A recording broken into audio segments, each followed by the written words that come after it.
Okay, recording off then. Okay.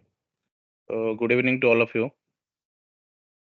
ଆମର ଆଜି 8th class last କ୍ଲାସ୍ରେ ଆମେ ଯାହା ପଢ଼େଇଥିଲେ ମାନେ ପଢ଼ିଥିଲେ ଯୋଉ low on the curve, high on the curve, equilibrium, position, trend identification ସମସ୍ତେ ତା ଉପରେ ତ ପ୍ରାକ୍ଟିସ୍ କରିଛ। କିଛି ବି ଡାଉଟ୍ସ ଅଛି ସେ ବିଷୟରେ ଯାହା ବି ଲାଷ୍ଟ କ୍ଲାସ୍ର ସେ ଆଜିର କ୍ଲାସ୍ରେ ସେ ସବୁ କମ୍ପ୍ଲିଟ୍ ହେଇଯିବ। ଓକେ, ତ ଦେଖ ଫାର୍ଷ୍ଟ କ୍ଲାସ୍ରୁ ଆଜି ଯାଏଁ ଯେତକ ବି ଆମେ ପଢ଼ଉଛେ ଯାହା ବି ପଢ଼ୁଛେ ଯେମିତିକି କ୍ୟାଣ୍ଡେଲ୍ ଷ୍ଟିକ୍ର ବେସିକ୍ କନସେପ୍ଟ ଆମେ ପଢ଼ିଲେ ଫାର୍ଷ୍ଟ କ୍ଲାସ୍, ସେକେଣ୍ଡ କ୍ଲାସ୍ରୁ। ଥାର୍ଡ କ୍ଲାସ୍ରେ ଆଉ କିଛି ଡାଉଟ୍ସ କ୍ଲିୟର ହେଲା କ୍ୟାଣ୍ଡେଲ୍ ଷ୍ଟିକ୍ ଉପରେ, ଦେନ୍ ଆଡଭାନ୍ସ ମାର୍କିଂ କଲେ ଆମେ କ୍ୟାଣ୍ଡେଲ୍ ଷ୍ଟିକ୍ର। ଓକେ, ତ ଯେମିତି ନେକ୍ସଟ ଟୁ ନେକ୍ସଟ କ୍ଲାସ୍ ଆମେ ଯାଉଛେ ସେମିତି ଗୋଟେ ଡାଉଟ୍ସ ଆମର କ୍ଲିୟର ହେଇ ଚାଲିବ। ତ ସେମିତି ଯେମିତି ଲାଷ୍ଟ କ୍ଲାସ୍ରେ ଆମେ ପଢ଼ିଥିଲେ ଯୋଉ ଇଏଟା ତାର ବି କିଛି ଯଦି ଡାଉଟ୍ସ ଅଛି ସେ ଆଜିର କ୍ଲାସ୍ରେ ସେ କମ୍ପ୍ଲିଟଲି ଆମର କ୍ଲିୟର ହେଇଯିବ। ଓକେ, ତ ଆମେ ଷ୍ଟାର୍ଟ କରିବା। ଦେଖ କୌଣସି ଗୋଟେ ଟ୍ରେଡ୍ ନେବା ପୂର୍ବରୁ ଆମେ ଗୋଟେ ଟ୍ରେଡ୍ ନେବା ପୂର୍ବରୁ ଆମର ଷ୍ଟ୍ରାଟେଜି ହେଉଛି ଯେ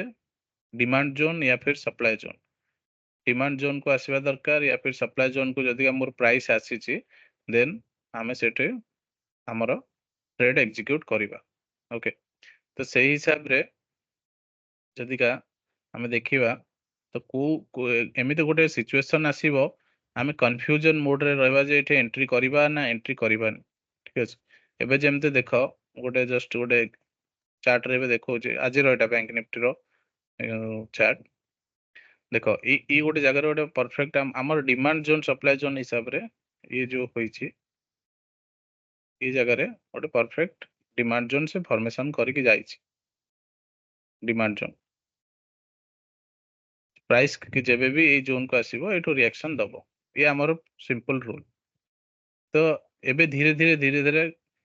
କମ୍ପ୍ଲିକେଟେଡ୍ ଆସିବ ଯେ ଏଇ ସବୁ ଜୋନ୍ରେ କେମିତି ନେବୁ ଟ୍ରେଡ୍, ଏଇ ସବୁ ଜୋନ୍ରେ କେମିତି ନେବୁ ଟ୍ରେଡ୍। ଠିକ୍ ଅଛି, ତ ତା ଭିତରେ ଆମେ କ'ଣ କରିବା ସବୁ ଷ୍ଟ୍ରକ୍ଚରକୁ ନେଇକି ଗୋଟେ ସ୍କୋର ଦେବା ଯେ ଟ୍ରେଡିଂ ସ୍କୋର, ତାକୁ କହିବା ଯେ ଟ୍ରେଡିଂ ସ୍କୋର। ଓକେ, ତ ଟ୍ରେଡିଂ ସ୍କୋର ଆମେ ଯୋଉ ଜିନିଷଟା ତାକୁ ନେଇକି ଆମେ ଆମର ଟ୍ରେଡ୍କୁ କ'ଣ କରିବା ମାନେ ଟ୍ରେଡିଂର ସ୍କୋର ବିହାଫ୍ରେ ଆମେ ଟ୍ରେଡ୍ରେ ଏଣ୍ଟ୍ରି କରିବା କି କରିବାନି ସେଟା ଡିସାଇଡ୍ କରିବା। ଏକ୍ଜିକ୍ୟୁସନ୍ ହାୟର ଟାଇମ୍ ଫ୍ରେମ୍ ଆଉ ଇଣ୍ଟରମିଡିଏଟ୍ ଟାଇମ୍ ଫ୍ରେମ୍ ଯୋଉ ଜିନିଷଟା ମୁଁ କହିଦେଲି ତାରି ଡିଟେଲ୍ସରେ ଆଜି ସେଟା ଆଉ ଟିକେ ଡିପଲି ତା ବିଷୟରେ ପଢିବା। ଓକେ, ତ ଆମର ଟ୍ରେଡ୍ ସ୍କୋର ବୋଲେ କ'ଣ? ଟ୍ରେଡ୍ ସ୍କୋର ବୋଲେ ଆମର କିଛିଟା ଗୋଟେ ରହିବ ପଏଣ୍ଟସ୍ ଯେ 10 ଆଉଟ୍ ଅଫ୍ ମୋର 7 ପଏଣ୍ଟ ଯଦିକା ଆସୁଛି ଦେନ୍ ମୁଁ ଏଇ ଟ୍ରେଡ୍ରେ ଏଣ୍ଟ୍ରି କରିବି। 10 ଆଉଟ୍ ଅଫ୍ 3 ଆସୁଛି ତାମାନେ ୱିକ୍ ଲାଗୁଛି, ମାନେ ମତେ ଫିଜିବୁଲ ଲାଗୁନି, ମୋ ଟ୍ରେଡ୍ ସ୍କୋର ହିସାବରେ ମତେ ଠିକ୍ ଠାକ୍ ଲାଗୁନି, ତ ମୁଁ ଏ ଜାଗାରେ ଏଣ୍ଟ୍ରି କରିବି ନାହିଁ। ଠିକ୍ ଅଛି,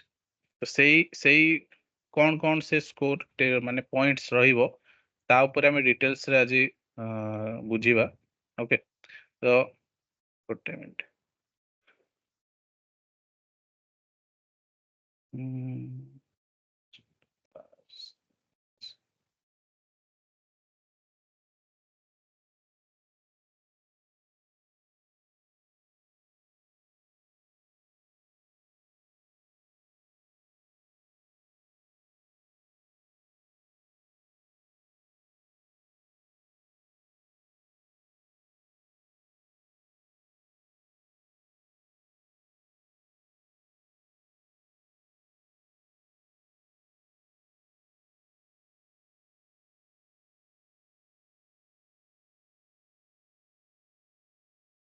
ଲାଷ୍ଟ କ୍ଲାସରେ ଯେମିତି ଆମେ ପଢିଥିଲେ HIT, DIT,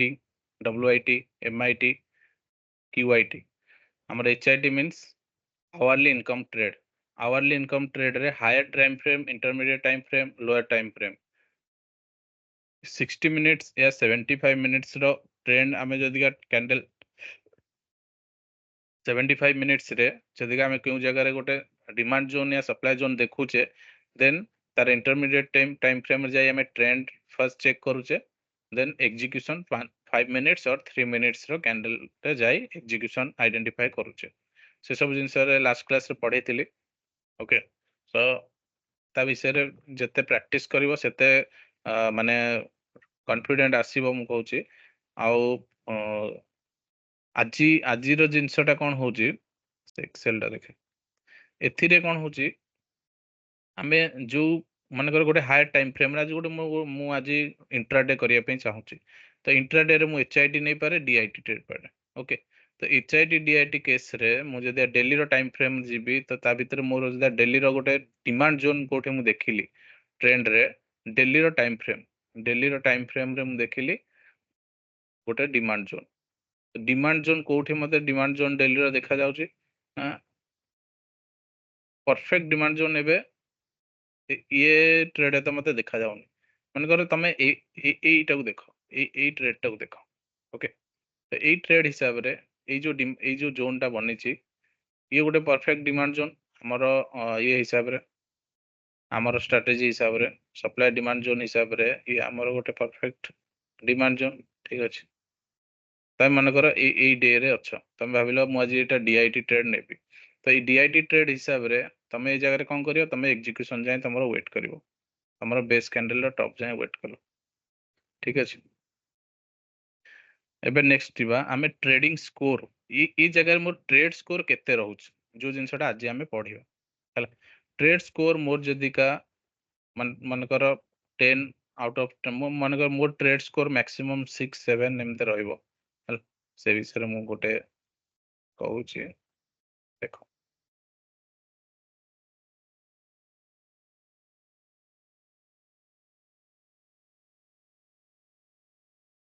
ट्रेड स्कोर केते बेले हबो ना ट्रेड स्कोर सब बेले मु एग्जीक्यूशन रो टाइम फ्रेम रे देखिबी हला एग्जीक्यूशन टाइम फ्रेम रे मु जतले एग्जीक्यूट करबी ट्रेड टा सेते बेले मु देखिबी जे मोरो ट्रेड स्कोर केते रहिछ ता भीतर हला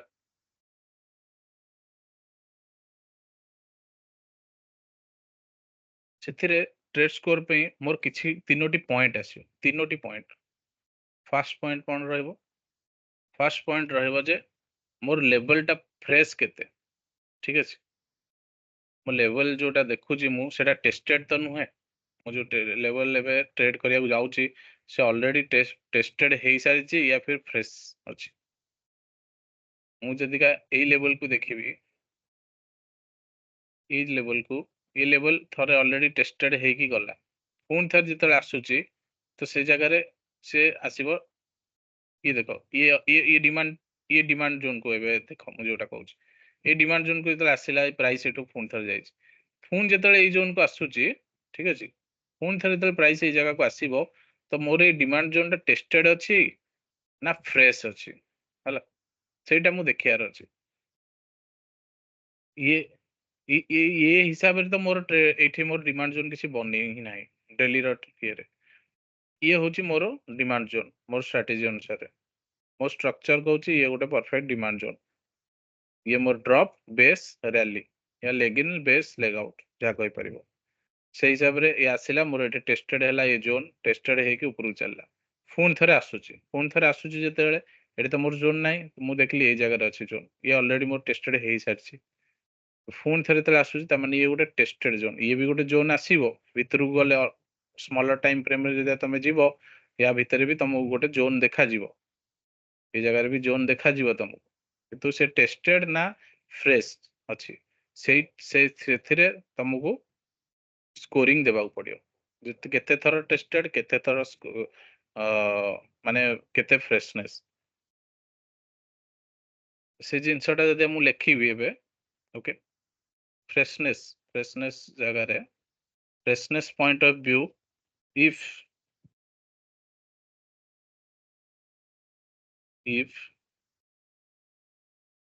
level is fresh then मु केते पॉइंट देबी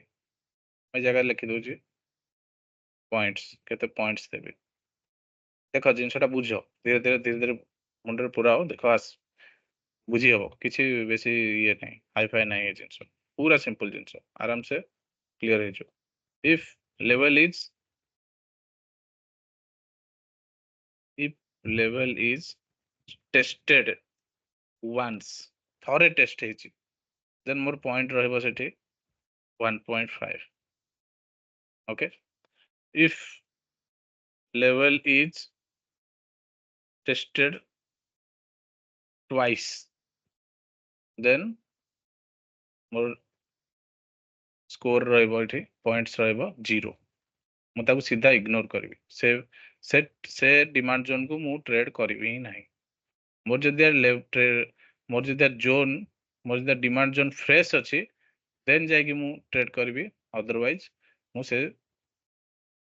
जोन को ट्रेड करबी ही नहीं जदि दी थर मोर ऑलरेडी टेस्टेड हे सारछि ता माने एटो सब पेंडिंग ऑर्डर ऑलरेडी एग्जीक्यूट हे सारछि एबे नेक्स्ट टाइम आसीबो एतले सीधा को डंप करी सीधा तळ को माडी चलियो कारण एटे पेंडिंग ऑर्डर आ नाही ऑलरेडी सब एग्जीक्यूट हे सारछि ओके तार रीजन होछि से तन कर फ्रेशनेस रो पॉइंट होछि से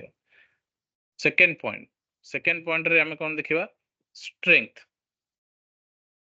स्ट्रेंथ केते अछि ओके मो जोन रो स्ट्रेंथ केते अछि जोन रो स्ट्रेंथ हमें केमिते आइडेंटिफाई करू ये एबे 1 आवर ट्रेंड कोटे 1 आवर ट्रेंड एबे कोटे माने करो मु एई जगह रे ट्रेड नेबाऊ चाहूछि एई जगह रे ट्रेड नेबाऊ चाहूछि या एई जगह रे ट्रेड नेबाऊ चाहूछि तो एई जगह रे मोर एई ट्रेड एई जो डिमांड जोन टा बनिछि ए मझी रे एई जगह रे यार स्ट्रेंथ केते मोर ये मोर फ्रेश कारण प्राइस जेतल तळु को आसुची मो जोन को केबे टेस्ट करनी तो जेतल आसला फर्स्ट टाइम एंट्री कला मो जोन रे ये होची रैली बेस रैली या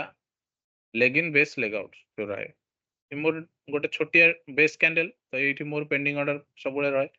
बेस कैंडल माने मोर पेंडिंग ऑर्डर एटा जानचो समस्त तो ए हिसाब रे मो जेते बेले प्राइस तळु को आसिला देखो मो price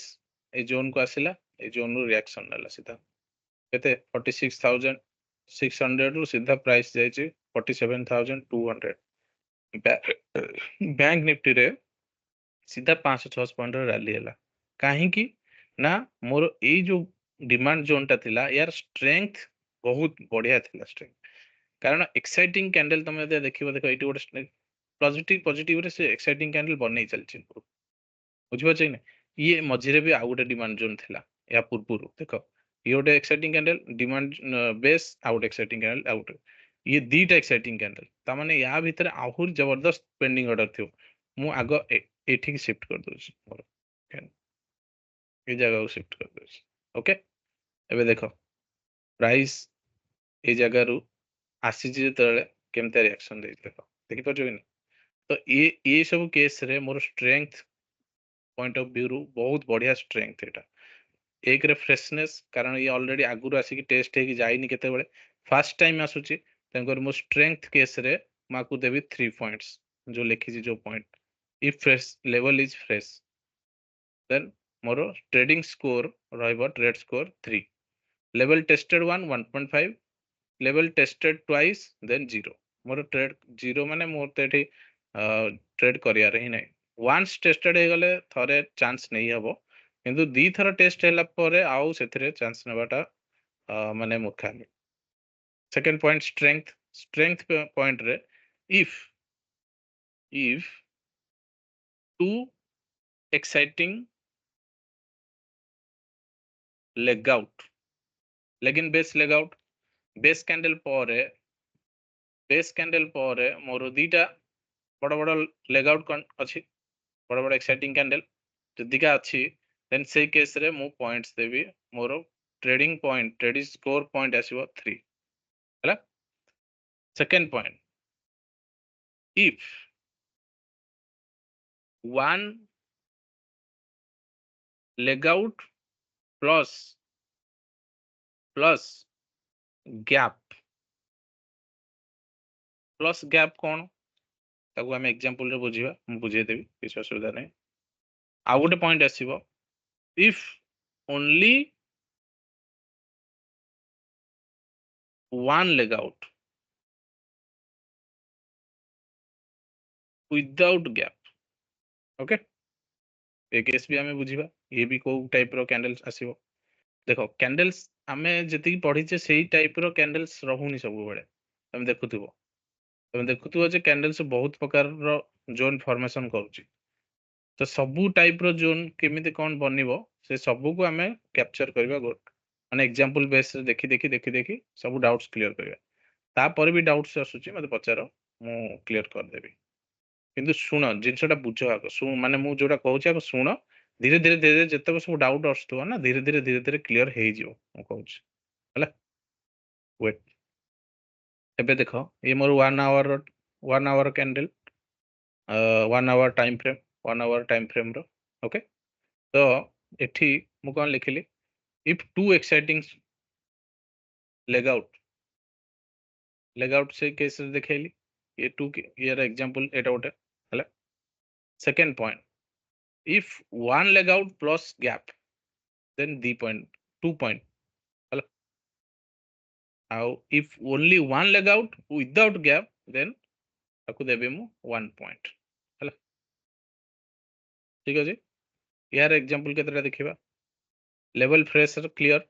freshness point of view clear if level is fresh 3 point level is tested once 1.5 से आउथर जे टेस्टेड ऑलरेडी हे जे आसु जे आउथर प्राइस से जोन को थरे टेस्टेड हे आउथर जोन जे देखो ए जगह थरे टेस्टेड हला सेकंड टाइम भी टेस्टेड हला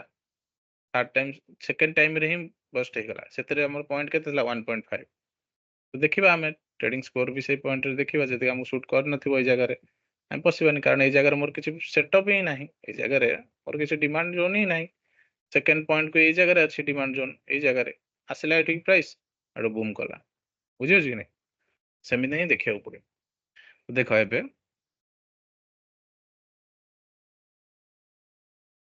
if one leg out plus gap 2 points one leg out plus gap ये देखो ये जगह देखो गोटे ये गोटे मोर ड्रॉप बेस रैली देख पार ये गोटे डिमांड जोन मोर ये गोटे गैप अप खोली ना if one leg out plus gap माने जतले गैप अप खोले जतले गैप अप खोलिबो गैप अप केस रे आ ए जगह गोटे लेग आउट मोर लेग आउट कैंडल एटा लेग आउट कैंडल ना एटा leg in base leg out या फिर ड्रॉप बेस रैली कहि परिबो तमे तो ए केस रे मु देबी स्कोरिंग मोर पॉइंट आसीबो 2 हला काहे कि 2 एटे काहे कि 3 तो देबा कारण ए जगह रे भी तमे जदी देखिबो हला ये भी गोटे इनविजिबल कैंडल अछि तमर ए जगह आ मु आरोटा जो पॉइंट कहली जे if two exciting leg out से जगह 3 कैंडल दोजी तो एबे ए जगह रे तमे याकू कंसीडर कर परिबो 3 किंतु मु 2 पॉइंट दोची कारण बहुत सारा केस रे तमे देखिबो ये लेग आउट कैंडल बहुत बेसी ऊपर को जाते एटे 1 आवर कैंडल स्टिक हिसाब तमे सना देखुचो किंतु परे सेटा देखिबो जे से परे आसीबा से जोन को आसीबा हला गोटे मिनिट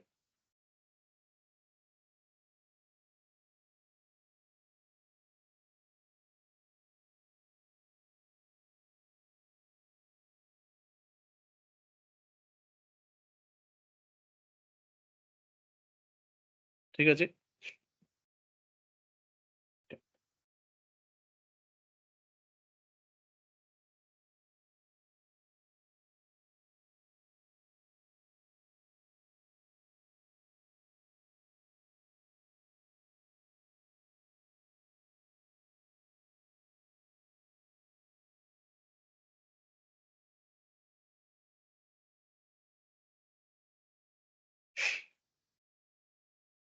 ओके तो one leg out plus gap जगह रे तमे 2 पॉइंट नबो only one leg out without gap जगह रे तमे नबो केते पॉइंट गोटे point only one leg out without gap माने मोर नॉर्मल जो डिमांड जोन रहे से जगह रे मोर गोटे पॉइंट नेबी नॉर्मल नॉर्मल डिमांड जोन कहाँ कोठे अछि ए देखो गोटे गैप बनिक अछि देख पाछो कि नहीं ए जगह को आसीबो त प्राइस देखो रिएक्शन दबो बट आमे ताको 2 पॉइंट नौचे या पर डीपली आमे आगु जीवा गैप थ्योरी रे मु कहबी से जिनसटा बट एबे खाली जस्ट सेटा माइंड रे रखो जे ये भी गोटे मोर परफेक्ट डिमांड जोन ये भी गोटे मोर परफेक्ट डिमांड जोन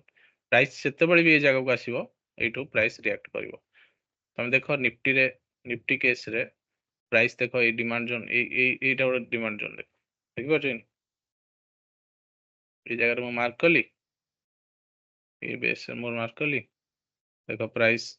ये जगह को थरे आसिकी ऊपर ही पळेछि प्रॉक्सिमल लाइन जस्ट ऊपर पळेला आ गोटे दिन देखो केते बड़ सेलिंग आसिला फिर भी मो प्राइस अटकेला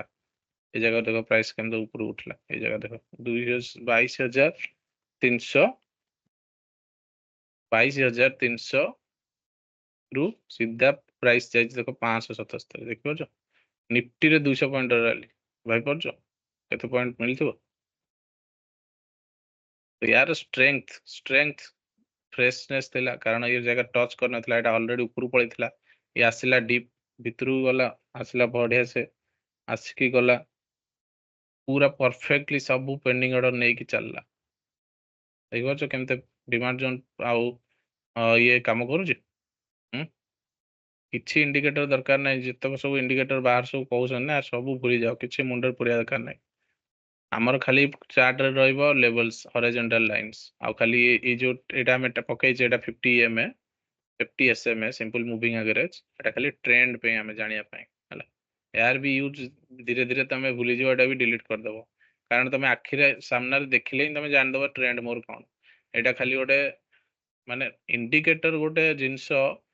आम मान को हैंडिकैप कर दिए आमे ता ऊपर जे डिपेंड रहबा ना आमे ता ऊपर जे डिपेंड रहया ना हमर सब बेले तारी ऊपर ही माने कोन कहबो देखो तम आखी जते सबुठु बड़ इंडिकेटर एटा मानिक चलियो आ जते को इंडिकेटर ए जगह दउचे ना प्राइस ए जो चार्ट रे जते को सब सिस्टमैटिक जहां भी सब एतो माने अछि देखो केते इंडिकेटर अछि कौन कौन चार्ट कुआड जीवो कौन नहीं सब ए इंडिकेटर सब ए करदो माने गेस करिवो जे आगुआ जे प्राइस मोर याड जीवो शेयर जीवो किंतु सब किछि मतलब नहीं सबुठु बेस्ट इंडिकेटर होछि तमरो निजर आखी तमरो निजर आखी जते बेले चार्ट देखि कहबो जे डाउन जाउ जीवो या ऊपर जीवो सेते बेले तमे जानि नबो जे तमे सेही लेवल रो तमरो ट्रेडिंग नॉलेज आसी गलानी सेटा आसीबो केमते जोटा मु सब बेले कुए प्रैक्टिस आउ बैक टेस्ट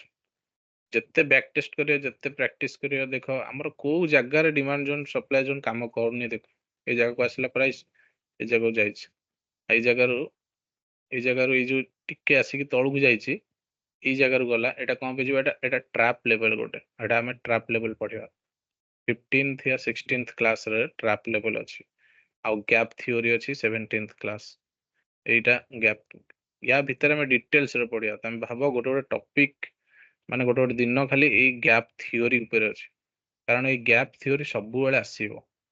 देखो प्रति 4-5 दिन रे ना गैप अप खोले गैप डाउन खोले तो से थ्योरी ता तमे जे डीपली जानि थिबो ना देन से टाइप रे ट्रेड करि परिबो ओके तो ठीक अछि से पॉइंट आसिला में जिबा से पॉइंट को सेते बेले एबेटु किछि ओरडी हेबार नै तो मु कहबा कथा हेबे कोन आमे देखुतिले गोटे ट्रेड आमे नेबा पूर्वरु एग्जीक्यूशन करबा पूर्वरु तार आमे कौन कौन देखिबा फ्रेशनेस देखिबा स्ट्रेंथ देखिबा हे गला 2 पॉइंट तीसरा पॉइंट कोन तीसरा पॉइंट होची time at the base time at the base ये तीनोटी पॉइंट ही देखिबा आ कुछ नै टाइम एट द बेस रे कौन रहिबो डिटेल्स रे कहि दोची टाइम एट द बेस माने नंबर ऑफ बेस कैंडल कितना केते टाइम बेस कैंडल अछि गोटे डिमांड जोन रे 1 2 3 4 चारटा बेस कैंडल सेमिति ई जगह रे दुईटा बेस कैंडल 2 तो मोर जदि का बेस कैंडल बहुत थिबो तो मु कोन करिवि केते स्कोर देबी या फिर अधिक थिबो तो केते स्कोर देबी सेटा हला सेही जिंसटा if we have 1 to 3 base candle.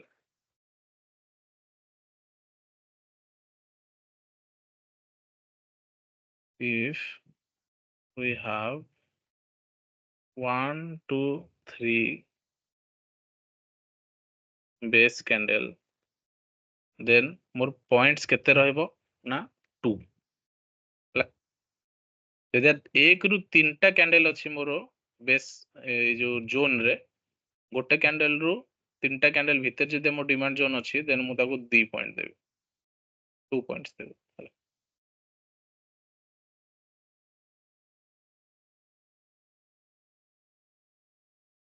ଆଉ ଯଦିକା ମୋର if we have 4 to 5 base candle, ମାନେ ଗୋଟେ ଗୋଟେ ଡିମାଣ୍ଡ ଜୋନ୍ ଦେଖିଥିବ, ତା ମଝିରେ 5ଟା ଖଣ୍ଡେ ବେସ୍ କ୍ୟାଣ୍ଡେଲ ଥିବ, ତ ସେ ଜାଗାରେ ତମେ କେତେ ପଏଣ୍ଟ ଦବ ତାକୁ? 1। ଓକେ, ମୋर ଦ୍ୟାନ୍ 5 ବେସ୍ କ୍ୟାଣ୍ଡେଲ ଥିଲେ ତାକୁ 0। ଏ ଜିନିଷ ବୁଝିହେଲା। ଆଉ ଥରେ ଫାର୍ଷ୍ଟ କହିବି, ଫ୍ରେଶନେସ୍ ମୋର ଡିମାଣ୍ଡ ଜୋନ୍ ଯଦି ଟେଷ୍ଟେଡ୍ ହେଇନାହିଁ, ଫ୍ରେଶନେସ୍ ଫାର୍ଷ୍ଟ ଟାଇମ୍ ଆସୁଛି, ଦେନ୍ ମୁଁ 3 ପଏଣ୍ଟସ୍ ଦେବି। ଯଦି ମୋର 2ଟା ଏକ୍ସାଇଟିଂ କ୍ୟାଣ୍ଡେଲ ଲେଗ ଆଉଟ୍ ଅଛି, 3 ପଏଣ୍ଟ ଦେବି। ଯଦି ମୋର ଗୋଟେ ବେସ୍ କ୍ୟାଣ୍ଡେଲ ଅଛି, या 2ଟା ବେସ୍ କ୍ୟାଣ୍ଡେଲ ଅଛି, या 3ଟା ବେସ୍ କ୍ୟାଣ୍ଡେଲ ଅଛି, ଦେନ୍ 2 ପଏଣ୍ଟ ଦେବି। ଦେନ୍ ମୋର ଟ୍ରେଡିଂ ସ୍କୋର, ଟ୍ରେଡ୍ ସ୍କୋର जो जिनसटा मु जो स्कोर टाको देखिकी गोटे ट्रेड नेबी, तो से जगह मु जदि देखिली मोर ट्रेड स्कोर मैक्सिमम 7 रहउची, यार हाईएस्ट पॉइंट से 3, यार हाईएस्ट पॉइंट 3, यार हाईएस्ट पॉइंट 2, 3 3 2 केते होची 8। मोर द मैक्सिमम 8 ट्रेड स्कोर रहउची, ता माने मोर से ट्रेड टा होची परफेक्ट ट्रेड, मु सेठे सीधा एंट्री करी। ଯେତେବେଳେ ମୁଁ ଦେଖିବି ଯେ ମୋର ଟେଷ୍ଟ ଲେଭେଲ ଟେଷ୍ଟେଡ୍ ହେଇସାରିଛି 2 ଥର, ଦେନ୍ ସେ ଜାଗାରେ ମୋର ପଏଣ୍ଟ ଆସିଯିବ 0, ଠିକ ଅଛି। ତାପରେ ମନେକର ଆସିଲା 0 ପ୍ଲସ୍, ଆଉ ଗୋଟେ ଆସିଥିବ ଗୋଟିଏ ଲେଗ ଆଉଟ୍ ଥିବ ୱିଦାଉଟ୍ ଗ୍ୟାପ୍, କିଛି ନାହିଁ, ଏ ପଏଣ୍ଟ ଭାବ। ଆଉ ଗୋଟେ ପୁରା ଲାଷ୍ଟ ମୋର ଦେନ୍ 5 କ୍ୟାଣ୍ଡେଲ ଥିବ, ମାନେ 0, ମାନେ ମୋ ସ୍କୋର ସବୁଠୁ ଲୋଏଷ୍ଟ କେତେ ଆସିପାରିବ? 1 ହିଁ ଆସିପାରିବ ହେଲା। ତ ଏଇ ଜାଗାରେ ବି ଯେତେବେଳେ 1 ରହିବ ମୋର ସ୍କୋର, ସେ ଜାଗାରେ ବି ମତେ ସେ ଜାଗାରେ ଟ୍ରେଡ୍ ନେବାର ହିଁ ନାହିଁ, ମତେ ଦେଖିବାର ହିଁ ନାହିଁ, କାରଣ ମୁଁ ନେଲା ମାନେ ହିଁ ମୋର ସେଟା ଷ୍ଟପ୍ ଲସ୍ ସେଇଟା ହବ ହିଁ ହବ, ବୁଝିହେଲା। ଆଉ ଯୋଉ ଜାଗାରେ ମୋର 8 ସ୍କୋର, ଟ୍ରେଡିଂ ସ୍କୋର ପଏଣ୍ଟ ମୋର 8 ରହିବ, 8 7 6 এই ସବୁ ଜାଗାରେ ମୁଁ କନସିଡର କରିପାରିବି। 6 ବିଲୋ ଆସିଲା ମାନେ ନା 5 4 3 2 ଦେଖୁଥିବ ନା, ତ ସେ ଜାଗାରେ କନଫିଡେନ୍ସ ମାନେ ଆସିବନି ଯେ ଟ୍ରେଡ୍ ନେବା ପାଇଁ, କାରଣ ମ୍ୟାକ୍ସିମମ୍ ଚାନ୍ସ ରହିବ ଯେ ମୋର ସେଠି ଷ୍ଟପ୍ ଲସ୍ ହେଇଟ ହେବାର। ଆମକୁ ଲାଇଭ୍ ଟ୍ରେଡିଂ ରେ ମ୍ୟାକ୍ସିମମ୍ ଟାଇମ୍ 8 7 6 8 7 ତ ମିଳିବ ହିଁ ମିଳିବ, କାରଣ ଆମେ ସେଇ ଟ୍ରେଡ୍ କୁ ୱେଟ୍ ହିଁ କରିବା, ଆମେ ଜବରଦସ୍ତି କୌଣସି ଜାଗାରେ ଟ୍ରେଡ୍ ରେ ପଶିବା ହିଁ ନାହିଁ। ଆମର ଯୋଉ ଜାଗାରେ 8 ନମ୍ବର ଅଫ ଟ୍ରେଡିଂ ସ୍କୋର ଦେଖା ଯାଉଥିବ, ଆମେ ସେଇ ଜାଗାରେ ଏଣ୍ଟ୍ରି କରିବା, ଆଣ୍ଡ ସେଇ ଟ୍ରେଡ୍ ପାଇଁ ଆମେ ୱେଟ୍ କରିବା ନିଜକୁ। ଆମର ଜବରଦସ୍ତି ଟ୍ରେଡ୍ ରେ ପଶିବାର ନାହିଁ। ଯୋଉ ଜାଗାରେ ଆମେ ଦେଖୁଛେ 3 4 ଟ୍ରେଡ୍ ସ୍କୋର ଦେଖା ଯାଉଛି, ମାନେ ଏ ଟର୍ମ ଆଣ୍ଡ କଣ୍ଡିସନ ହିସାବରେ ଆମେ ସେଠି ପଶିବା ମାନେ ଆମର ଲସ୍ ହିଁ ହବ। ତେଣୁକରି ଜବରଦସ୍ତି ସେ ଟାଇପ ର ଜୋନ୍ ରେ କେବେ ଏଣ୍ଟ୍ରି ନେବ ନାହିଁ। ଓକେ, ଦେଖ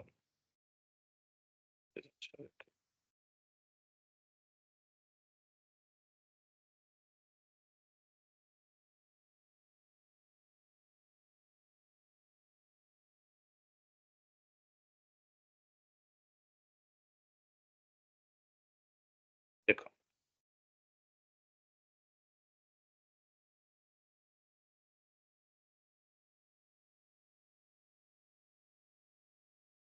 ट्रेड स्कोर हिसाब रे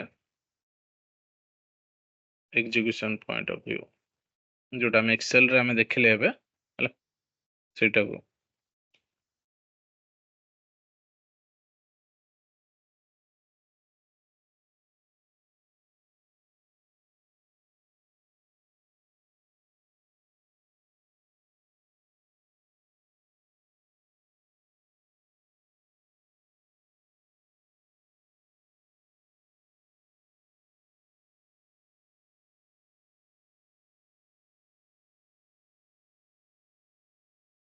ओके तो ट्रेड स्कोर हिसाब रे आमे गोटे गोटे एग्जांपल लेबे नेबा ठीक अछि तो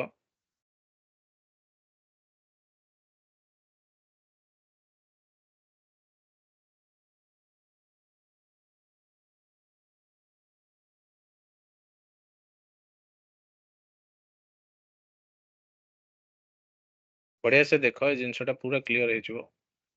ट्रेड स्कोर कोन कोन के मु कहू छी जिनसटा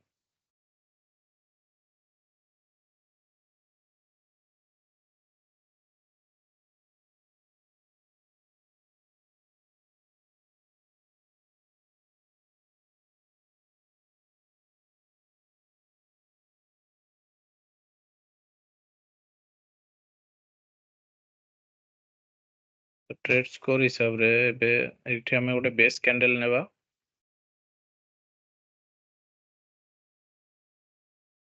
देखो बेस कैंडल ता भीतर टर्म कंडीशन रे भी अछि मोर बेस कैंडल केतेटा रहइबो ठीक अछि से जिनस भी मु कहै छी कौन जी टाइम तो छ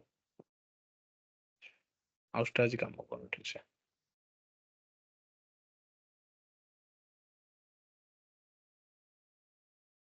सब बेस कैंडल हला कंसीडर करो सब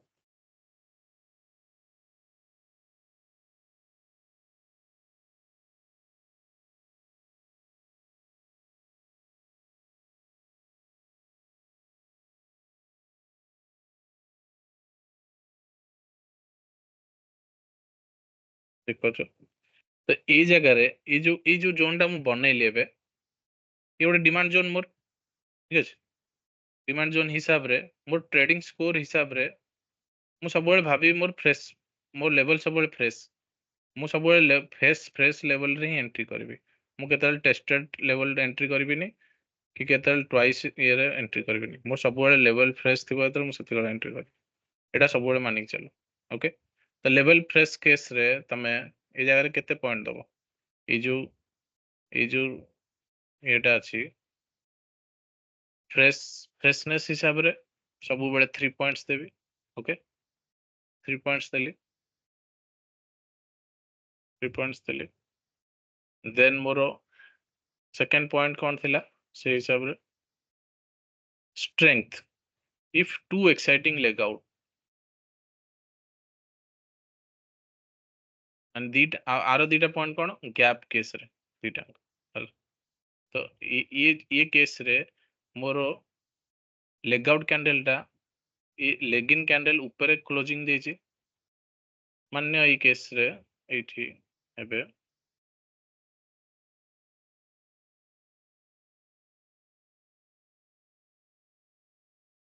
अभिनय मो कैंडल क्लोज देछि ए जगह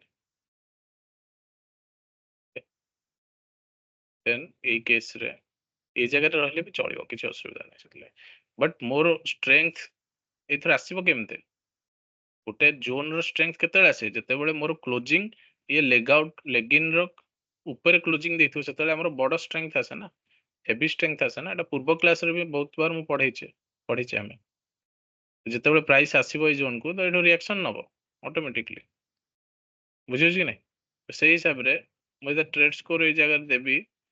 3+1 प्लस स्ट्रेंथ पाई मु देबी एठी 2 पॉइंट्स ओके 2 पॉइंट्स देली आउ कोन रहला मो पाखरे थर्ड पॉइंट मोर थिला टाइम एट द बेस के number of base candle first हेगला फ्रेशनेस ये मोर पूरा प्योरली फ्रेश अछि प्राइस जते बेले भी मोर बुली के आसीबो ए जगह रु ए डिमांड जोन को मोर सेते बेले मोर 3 पॉइंट्स अछि 2 पॉइंट्स मोर स्ट्रेंथ अछि बेस कैंडल मोर जो लेग आउट कैंडल अछि से स्ट्रेंथ माने भलो एक्साइटिंग अछि सो दैट मु ताऊ 2 पॉइंट्स देली 3 नंबर होची मोर बेस कैंडल तीनटा भीतर अछि 1 2 3 इ तो मोर इथरे दीटा अछि तो मु आकु मध्य 2 पॉइंट्स देबी क्लियर ए तीनटा तो ए जोन रे मोर मोर पॉइंट केते हे गला ए जोन रे 3 + 2 + 2 केते हला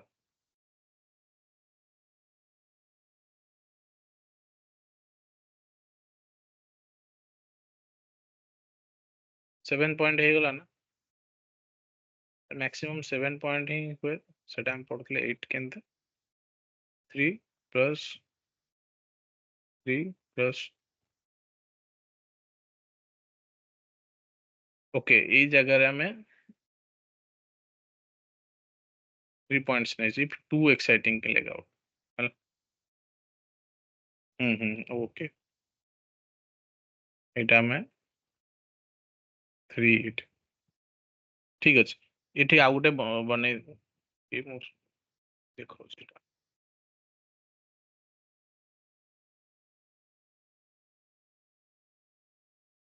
ଉପରେ ଗୋଟେ ବଡ କ୍ୟାଣ୍ଡେଲ ଫର୍ମେସନ ହେଇଥିବ ଦେନ୍ ଏଇ ଜାଗାରେ 3 ଆମେ କରିବା ହେଲା 3 ପ୍ଲସ୍ 3 ପ୍ଲସ୍ 2 6 8 ହବ ଓକେ ଏ ହଉଛି ମୋର ମ୍ୟାକ୍ସିମମ୍ ଯୋଉ ଜୋନଟା ମୁଁ କହୁଛି ଏଇଟା ସେଇ ସେମ୍ ଜିନିଷ ଯୋଉଟା ମୁଁ ତମକୁ ଏକ୍ସାମ୍ପଲରେ ଦେଖେଇଦେଲି ଆଉ ଗୋଟେ ଉପରକୁ ଗଲେ ହେଲା କ୍ଲିୟର ହେଲା ଏଇ ଜିନିଷଟା ଏମିତିଆ କେସରେ ଏମିତିଆ କେସ୍ ତମକୁ ବହୁତ ବାର ମିଳିବ ମାନେ ଲାଇଭ ଚାଟରେ ଓକେ ତମକୁ ଏମିତି candle ବନିଥିବ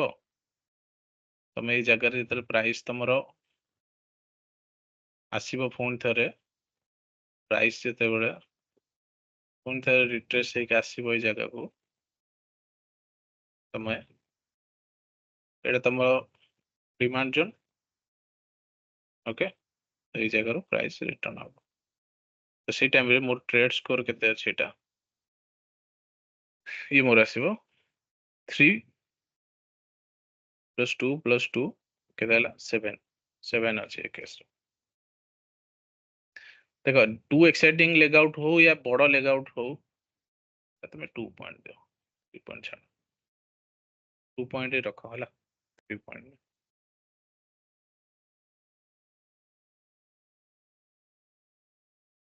okay maximum trade score 7 ରହେ এইটারও কনফ্ୟୁଜন হব কনফ্ୟୁଜନ ହବ ବହୁତ ପଏଣ୍ଟସ ହେଲା ବେଳକୁ କନଫ୍ୟୁଜନ 3 2 2 7 ପଏଣ୍ଟ ରଖ ହେଲା। ଏବେ ଇଏ ଗୋଟେ ଜୋନ୍ ହେଇଗଲା ଇଏ ଗୋଟେ ମାନେ କଣ କହିବ ଗୋଟେ ଷ୍ଟ୍ରକ୍ଚର ହେଇଗଲା ଜଣେ କହିବ ସାର୍ ଏଠି ଦିଟା କ୍ୟାଣ୍ଡେଲ ଜାଗାରେ ମୋର 4ଟା କ୍ୟାଣ୍ଡେଲ ରହିବ ଠିକ ଅଛି ଦିଟା ଜାଗାରେ 4ଟା ରଖିବ ଦିଟା ଜାଗାରେ 4ଟା ପଏଣ୍ଟରେ କେମିତି ହବ ତାର ବି ଦେଖି ନେବା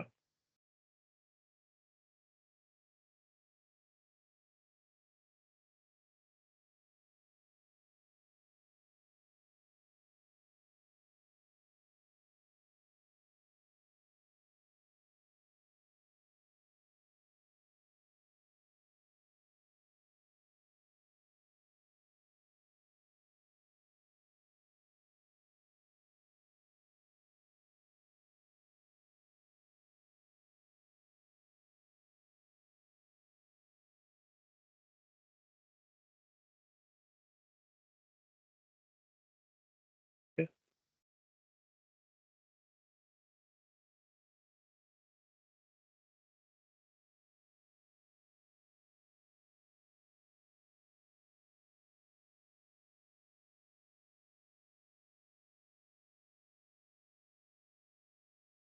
ତିନିଟା ହେଲା ଗୋଟେ କରିଦେବା 4ଟା ବେସ୍ କ୍ୟାଣ୍ଡେଲ ମନେକର ଅଛି ହେଲା ଆଉ ଏଇ ଜାଗାରେ ମୋର ଏକ୍ସାଇଟିଂ କ୍ୟାଣ୍ଡେଲ ଏମିତି ବନୁଛି ଗୋଟେ ଅଛି ଆଉ ଗୋଟେ ବଡ ଏକ୍ସାଇଟିଂ କ୍ୟାଣ୍ଡେଲ ବି ଏଠି ବନୁଛି ଓକେ ଏମିତି ବନୁଛି ହେଲା ତ ଏଇ ଜାଗାରେ ମୋର ଟ୍ରେଡିଂ ସ୍କୋର କେତେ ଆସିବ ଟ୍ରେଡ୍ ସ୍କୋର ମୋର କେତେ ମୁଁ ନେବି ଆଣ୍ଡ ଏକ୍ଜିକ୍ୟୁସନ ଟାଇମରେ ମୁଁ ଦେଖିବି ଯେ ନାଇଁ ମୋ ଟ୍ରେଡ୍ ସ୍କୋର ଏଇଠି ଏତିକି ହଉଛି ଦେଖ ମୋର ସବୁବେଳେ ଫ୍ରେଶ ଲେଭେଲ ମୋର ଫ୍ରେଶ 3ଟା ପଏଣ୍ଟ ଫ୍ରେଶନେସ୍ ଷ୍ଟ୍ରେଙ୍ଗଥ ଆଉ ଟାଇମ ଆଟ୍ ଦ ବେସ୍ ସେଇ ହିସାବରେ ଫ୍ରେଶନେସ୍ ହିସାବରେ ଯେତେବେଳେ ବି ଆସିବ ଏ ଜାଗାକୁ ମୋର ଏଇ ଜାଗାରେ ଅଛି ଡିମାଣ୍ଡ ଇଏ ଜୋନ୍ ପ୍ରାଇସ୍ ମୋର ରିଟର୍ନ ଆସିଲା ଓକେ ପ୍ରାଇସ୍ ଆସିଲା ରିଟର୍ନ ସେଇ ହିସାବରେ ମୁଁ ଏଠି ଲେଖିଲି 3 fast freshness point of view ରୁ ମୋର ହେଇଗଲା 3 ଓକେ ନେକ୍ସଟ ହଉଛି ଏକ୍ସାଇଟିଂ ଲେଗ ଆଉଟ୍ କେତେ ଏକ୍ସାଇଟିଂ ଲେଗ ଆଉଟ୍ ମୋର କେତେଟା ଅଛି ଏଇଟା ଲେଗ ଆଉଟ୍ ଦିଟା ଅଛି 2 ଓକେ ଦେନ୍ बेस कैंडल हिसाब रे मोर केते अछि 4 टू 5 बेस कैंडल एटा अछि तो 1 पॉइंट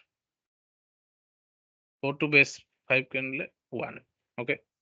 तो ए केस रे मोर स्ट्रेट स्कोर गोटे कमी गला कोन पई ना मोर base candle number of base candle अधिक है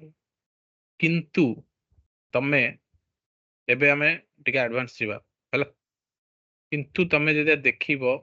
ई जगह जेतेबेले भी कैंडल आउ थरे आसीबो ना एटू अच्छा खासा रिटर्न नबो ई नंबर ऑफ बेस कैंडल एमिता जोन रे मायने रखेनी सेते कहवा कथा नंबर सब बेले गोटे माने आमे ये करिया पई जज करिया पई आमे एटा नौ जेबे स्टार्टिंग केस रे कि धीरे धीरे तल तुम एक्सपीरियंस हे जीवो ना तमे तमरो मेन होची स्ट्रेंथ माने तमरो एक्साइटिंग कैंडल केमितिया फॉर्मेशन होइची ता ऊपर डिपेंड करियो एटे भले ही 3-4टा किंतु मैक्सिमम 5-6टा 7टा हे गला ना एटा गोटे गार्बेज हे जीवो ए जगहटा एरियाटा गार्बेज हे जाय देखो 4टा जाय तमे कंसीडर करि परियो 4टा बेस कैंडल तार भी रेंज भी देखियो पड़े तार स्ट्रक्चर केमिति देखौची हला से सब चार्ट को जीवा हमें धीरे धीरे देखिबा तो एई जगह रे भी तुमे ट्रेड नै परियो अच्छा खासा तो एई जगह रे ट्रेड स्कोर तुमरो 6 आसिला बुझियो सेमिते सेम टाइप रो एग्जांपल तुमको कहूची मु एबे देखो मन करो ई दीटा कैंडल बेस कैंडल ले तमे 2 पॉइंट नउचो दीटा बेस कैंडल ले एक्साइटिंग कैंडल ले 2 पॉइंट नलो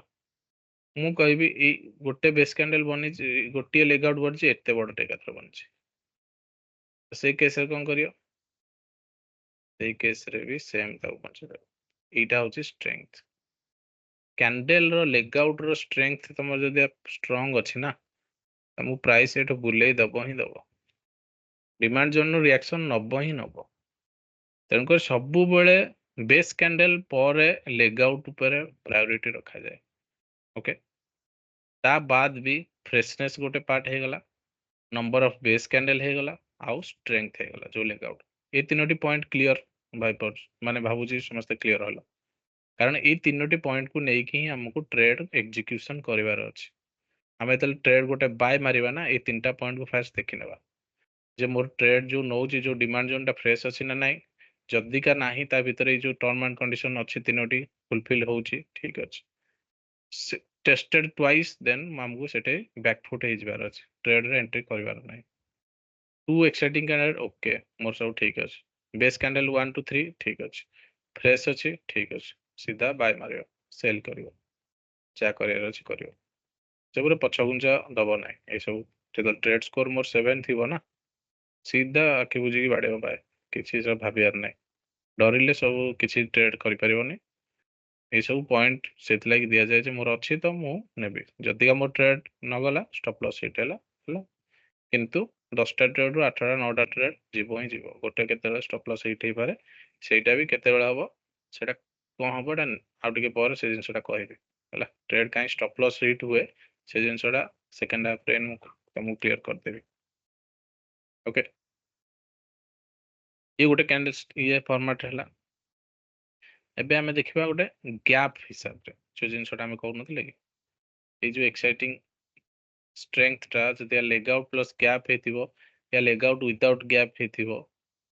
तो से केस रे केमिते हमें ताको कंसीडर करिबा तो मु एबे देखो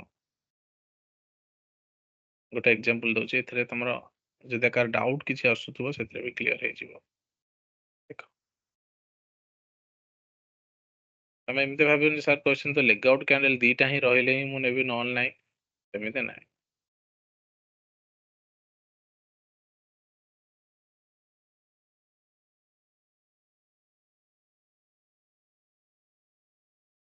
बेस कैंडल हे गला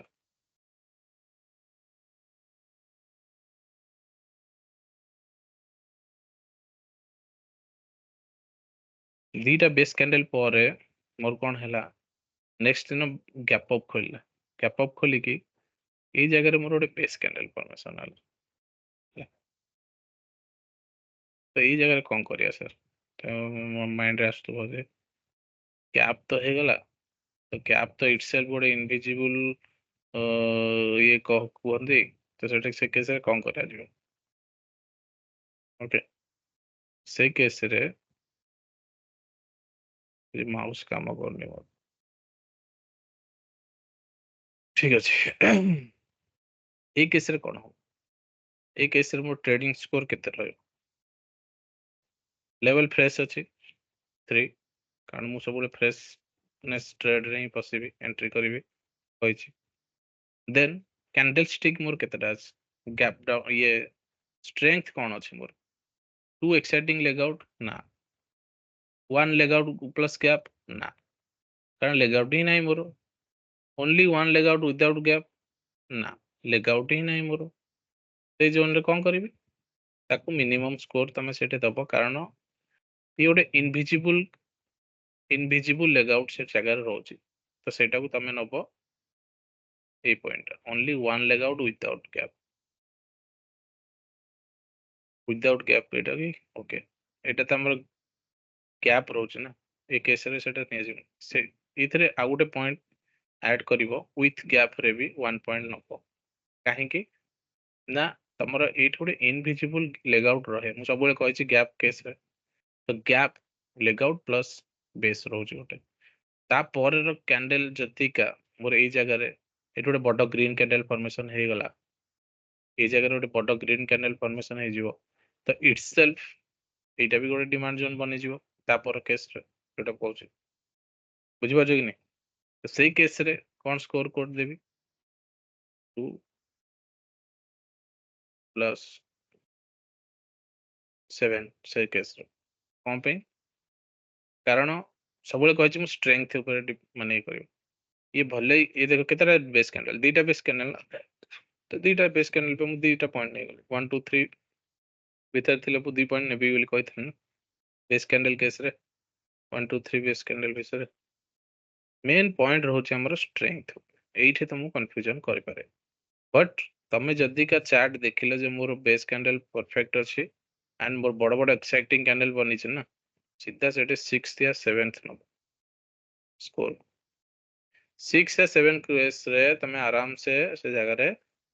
ट्रेड करि परिबो। किंतु जेते बेल तमे देखिबो टेस्टेड हे जाय छी, लेवल फ्रेश नाही, थरे टेस्टेड हे सारी छी हला, आउ बेस कैंडल मैक्सिमम अच्छी ठीक है, से जगह रे कंजर्वेटिव एंट्री निया जाए। जते बेल जदी का सिटी लेग आउट केस आसी गला बड़ बड़, देन से जगह एंट्री मार दबो। भले ही लेवल टेस्ट थरे हेइथिबो, तो से जगह आउथर मार दबो। आ सेकंड ट्वाइस टेला माने जीरो, से जगह टोटली एंट्री ही करबो नै कहया କଥା। ट्वाइस केस रे कहबिनी एंट्री करो। थरे टेस्ट हेची आ बड़ बड़ एक्साइटिंग कैंडल बनै की जाउची, थरे टेस्ट हेची लेवल आ बड़ बड़ एक्साइटिंग कैंडल बनै की जाउची, देन से जगह तुम एंट्री कर परिबो। ओके, ए जिनसटा क्लियर हैला? ट्रेड स्कोर विषय रे क्लियर हैला? तमे माइंड रे ए स्कोरटा देबार अछि। तमे तमरो कोनोसी भी जोन देखिलो जगह रे, से जगह रे तमे निजु निज स्कोर देबार। ए जगह ए जोनटा देखो, ए जोनटा ये जो डिमांड जोन बनी छी, ये गोटे gap plus base leg out candle बनी छी ना, gap plus leg out candle ना, gap plus leg out candle केते अछि?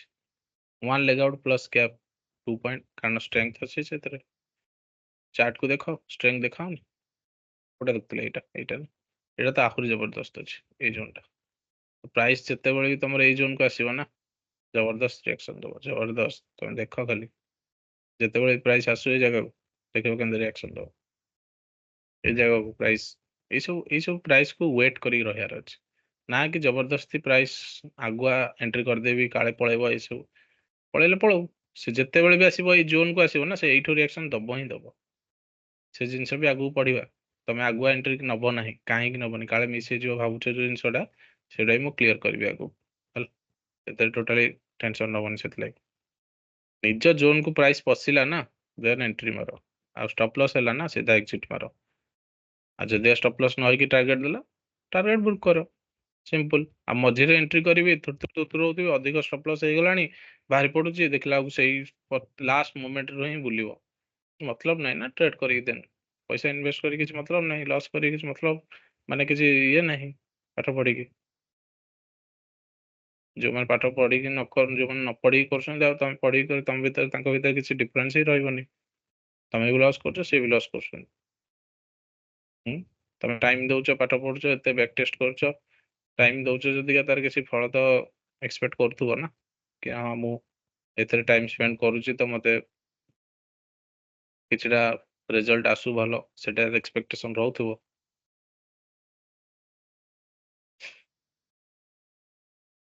ओके, तो ये हे गला हमरो ट्रेड स्कोर। ए जिनसटा को भलरे आउथरे प्रैक्टिस करिवो।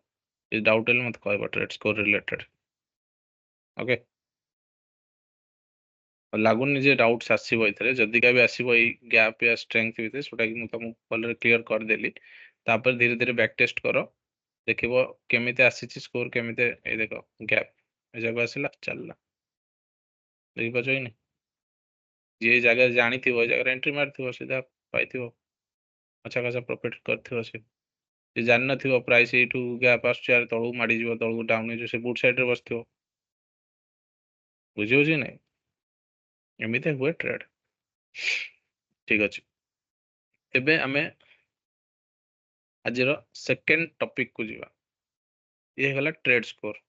ओके, हमारो नेक्स्ट गोटे हबो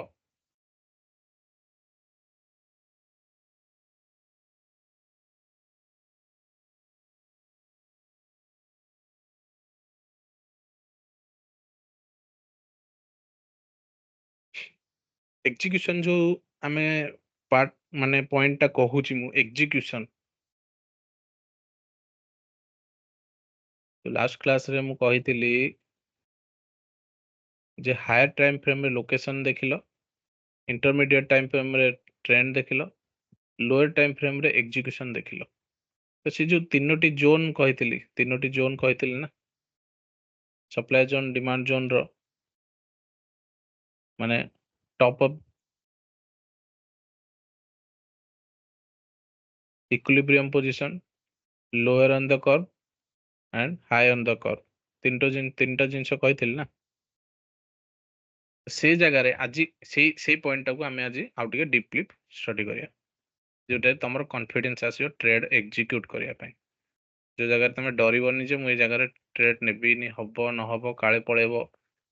आजिरो स्टडी जोटा आमे पढिबा अछि एमे, सेटा तुमको स्ट्रेंथ दबो जे मु जबरदस्ती से जगह रे ट्रेड नेबी ही नेबी। सेटा कोन से पॉइंट टा मु कहूछु। अच्छा, समस्ते तो माने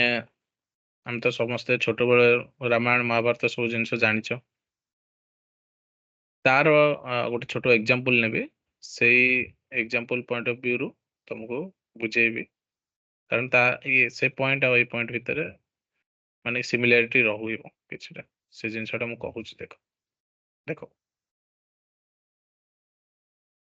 महाभारत समस्त जानिଛ। महाभारत, महाभारत रे कोन हेतला? युद्ध हेतला ना, काहा का भितर? कौरव पांडव एटा टीम थिले ना, तांको भितर युद्ध होतला। तो से ठीक कोन होता है तुम देखथिबो।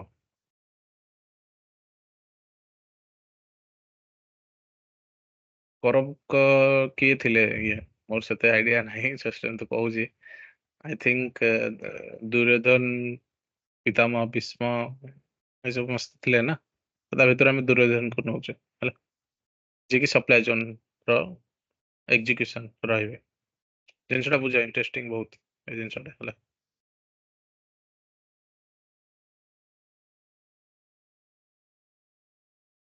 कोन कहिया चाहूँ से जिनसटा देखो हला। दुर्योधन हमरो सप्लाई जोन रो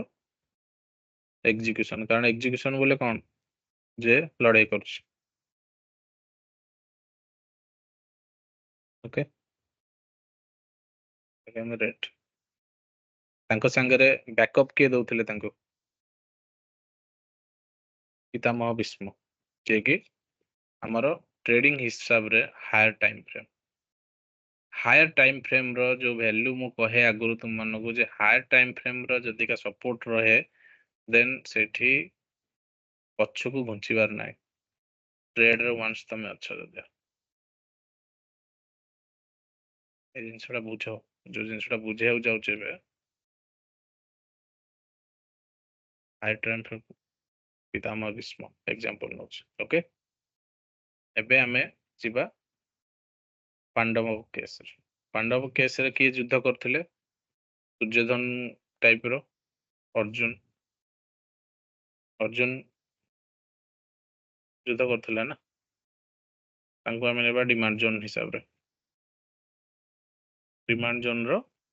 ଏକ୍ଜିକ୍ୟୁସନ, ଯୋଉଠି ଆମେ ଟ୍ରେଡ୍ ଏକ୍ଜିକ୍ୟୁଟ କରିବା, ବାଇ କରିବା ୟା ସେଲ୍ କରିବା, ସେଲ୍ ତ ବାଇ କରିବା। ତାଙ୍କୁ ବ୍ୟାକଅପ୍ କିଏ ଦଉଥିଲେ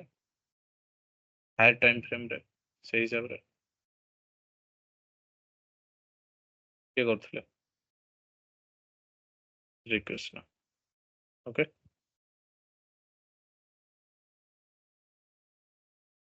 ଏବେ ଦେଖ ଏଇ ଏକ୍ଜାମ୍ପଲକୁ ଆମର ଷ୍ଟଡି ସହିତ ଟିକେ କମ୍ପାରିଜନ କର।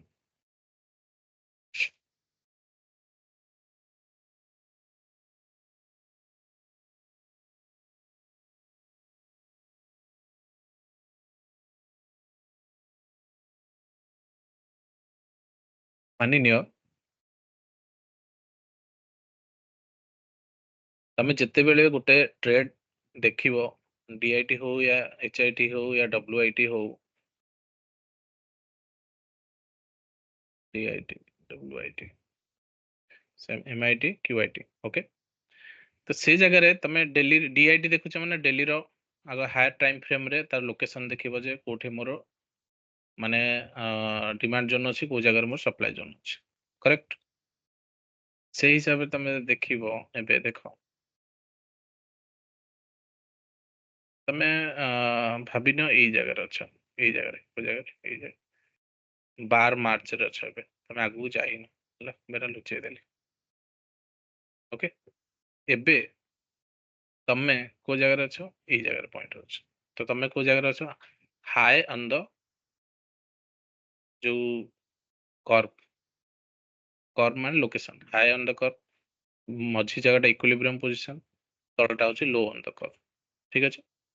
ତ ମୁଁ ଯଦି ଏବେ ଡିମାଣ୍ଡ ସପ୍ଲାଏ ମାର୍କ କରିବି, ଭଲସେ ଦେଖ, ମୁଁ କହୁଛି ଯୋଉଟା ବୁଝିବାକୁ ଚେଷ୍ଟା କର।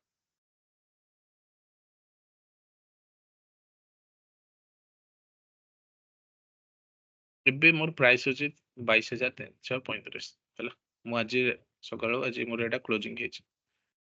ତ ମୋର ଡେଲିର ଟାଇମ୍ ଫ୍ରେମ୍ ମୁଁ DIT ଦେଖିବି, ହେଲା। DIT କେସରେ ମୋର ଟ୍ରେଡ୍ କୋଉଠି ଏକ୍ଜିକ୍ୟୁସନ ହବ? ଏବେ ମୋର ଅଛି ହାଇ ଅନ୍ ଦ କର୍ଭ, କାରଣ ମୁଁ ସପ୍ଲାଏ ଜୋନ୍ ପାଖାପାଖି, ମୁଁ ସପ୍ଲାଏ ଜୋନ୍ ଆଉ ଇଏ ମାର୍କ କରିବି ଫାଷ୍ଟ। ତ ମୋର ଇଏ ହିସାବରେ ମୋର ଇଏ ହବ ଡିମାଣ୍ଡ ଜୋନ୍, ଓକେ। ଆଉ ଏଇଠି ଦେଖ ରାଲି ବେସ୍ ଡ୍ରପ୍ ବି ସେତେ ଷ୍ଟ୍ରଙ୍ଗ ନାହିଁ। ଏ ରାଲିର ତଳେ ଆମର କ୍ଲୋଜ ଦେଇଥିଲେ ଯାଇକି ଷ୍ଟ୍ରେଙ୍ଗଥ ମୋର ଏଇଟା ବଢିଥାନ୍ତା, ଯାହା ଆମେ ପଢେ ସବୁବେଳେ। ଏଇ ଡ୍ରପ୍ ବି ଆଉ ଟିକେ ବଡ ହେଇଥିଲେ ଆହୁରି ବଢିଆ ହେଇଥାନ୍ତା, ଠିକ ଅଛି। ତାକୁ ଆମେ ଏବେ ସପ୍ଲାଏ ଜୋନ୍ ହିସାବରେ, କାରଣ ଡେଲିର ଟାଇମ୍ ଫ୍ରେମ୍ ବଡ, ଯେତେ ଟାଇମ୍ ଫ୍ରେମ୍ ସେତେ ଷ୍ଟ୍ରଙ୍ଗ ଟାଇମ୍ ଫ୍ରେମ୍, ମାନେ ଷ୍ଟ୍ରେଙ୍ଗଥ ସେତେ, ଓକେ।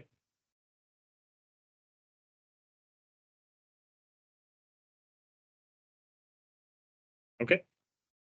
ଏବେ କଣ ହବ? ଏଇ ଜାଗାରୁ ପ୍ରାଇସ୍ ଯଦିକା ଉପରକୁ ଯାଏ, ଏଇ ଜାଗାରେ ଏ ପ୍ରାଇସ୍ ମାନେ ମୋର ଏଇ ଜାଗାରେ ଅଛନ୍ତି କିଏ କହିଲ? ଆମର ଏକ୍ଜାମ୍ପଲ ହିସାବରେ ଦୁର୍ଯ୍ୟୋଧନ, କାହିଁକି ନା ହାଇ ଅନ୍ ଦ କର୍ଭରେ ଅଛନ୍ତି, ଯିଏକି ସପ୍ଲାଏ ଜୋନ୍ ପାଖାପାଖି। ପିତାମହ ଭୀଷ୍ମ ଏଇ ଜୋନରେ ଅଛନ୍ତି, ଇଏ ହଉଛି ମୋର ପିତାମହ ଭୀଷ୍ମ। ଦୁର୍ଯ୍ୟୋଧନ ମୋର, ଅର୍ଜୁନ ଆଉ ଦୁର୍ଯ୍ୟୋଧନ ଭିତରେ ହିଁ ଯୁଦ୍ଧ ହବ ନା, ଯୋଉଟା ଏକ୍ଜିକ୍ୟୁସନ, ଯୁଦ୍ଧ ମିନ୍ସ ଏକ୍ଜିକ୍ୟୁସନ। ଏଇ ଜାଗାରେ ବ୍ୟାକଅପ୍ ମିନ୍ସ ବଡ ଟାଇମ୍ ଫ୍ରେମ୍ରେ ଶ୍ରୀକୃଷ୍ଣ ରହିବେ ଆମର ଡିମାଣ୍ଡ ଜୋନ୍ରେ, ଭୀଷ୍ମ ରହିବେ ଆମର ସପ୍ଲାଏ ଜୋନ୍ରେ। ତମକୁ ଯଦି ଏଇ ଜାଗାରେ ପ୍ରାଇସ୍ ମୋର ଆଉ ଟିକେ ପଛକୁ ଯିବ, ଦେନ୍ ଦୁର୍ଯ୍ୟୋଧନ ସାଙ୍ଗରେ ଭୀଷ୍ମ ମୋର ସପୋର୍ଟ କରିବେ ନା, ଯୋଉଟା କି ଡେଲି ଟାଇମ୍ ଫ୍ରେମ୍। ଏଟା କହୁଛି ବୁଝ, ବହୁତ କାମରେ ଆସିବ ଏ ଜିନିଷ, ହେଲା। ଦୁର୍ଯ୍ୟୋଧନ ଯଦି ଟିକେ ବ୍ୟାକଫୁଟ ହେଇକି ପଛକୁ ଗଲେ, ମାନେ ପ୍ରାଇସ୍ ମୋର ପଛକୁ ଗଲା, ଏପଟେ ଅର୍ଜୁନ ତାଙ୍କୁ ଫାଇଟ୍ କରି ଯାଉଛନ୍ତି। ଅର୍ଜୁନ ଅଲରେଡି ପଳେଇଲେଣି ଏଇ ଜାଗାକୁ। ଅର୍ଜୁନ ଦୁର୍ଯ୍ୟୋଧନ ଭିତରେ ଫାଇଟିଂ ହଉଛି, ପ୍ରାଇସ୍ କୁ ଅପ ଡାଉନ କରୁଛନ୍ତି,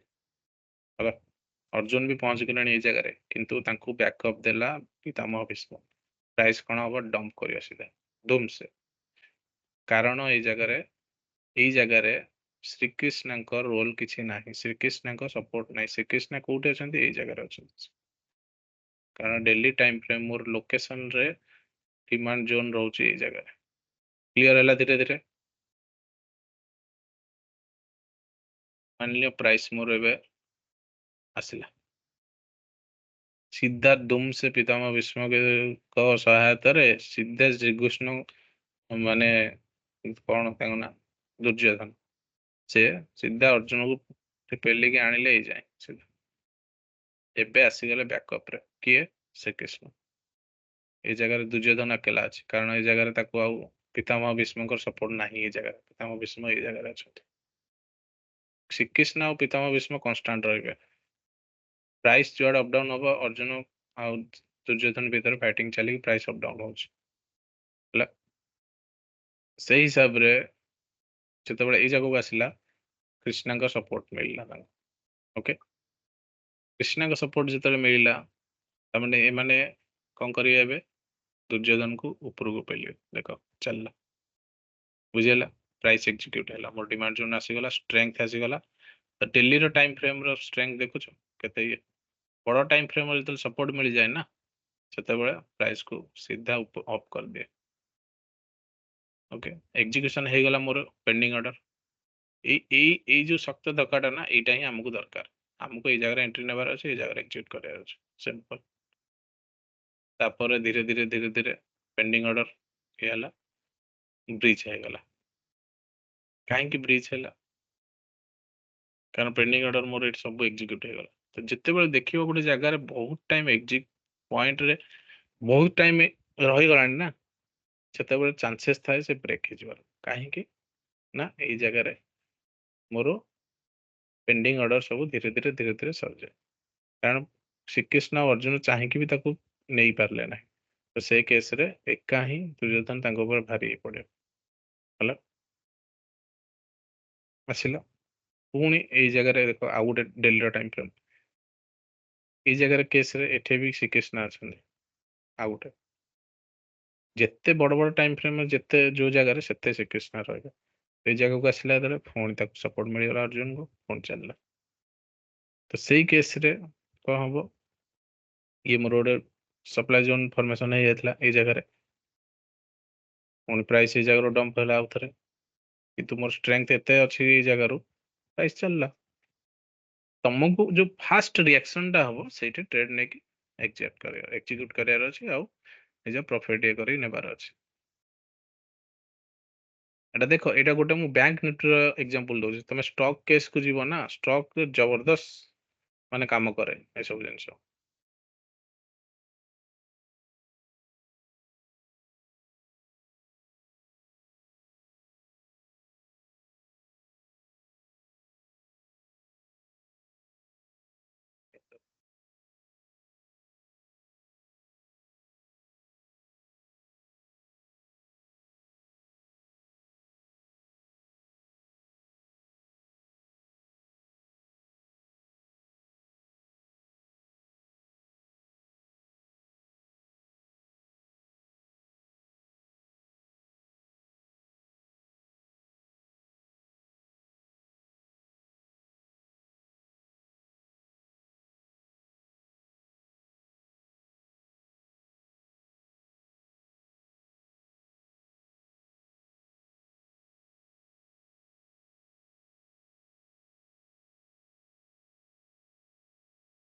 ଗୋଟେ ମିନିଟ।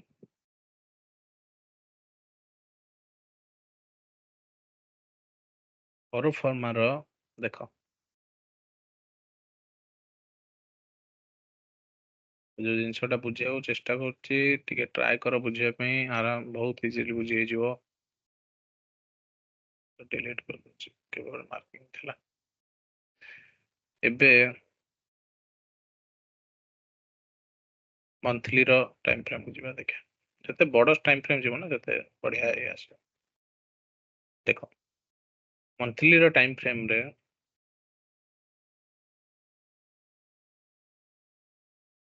ଏଇ ଯୋଉ ଜୋନରୁ ସେ ଗଲା,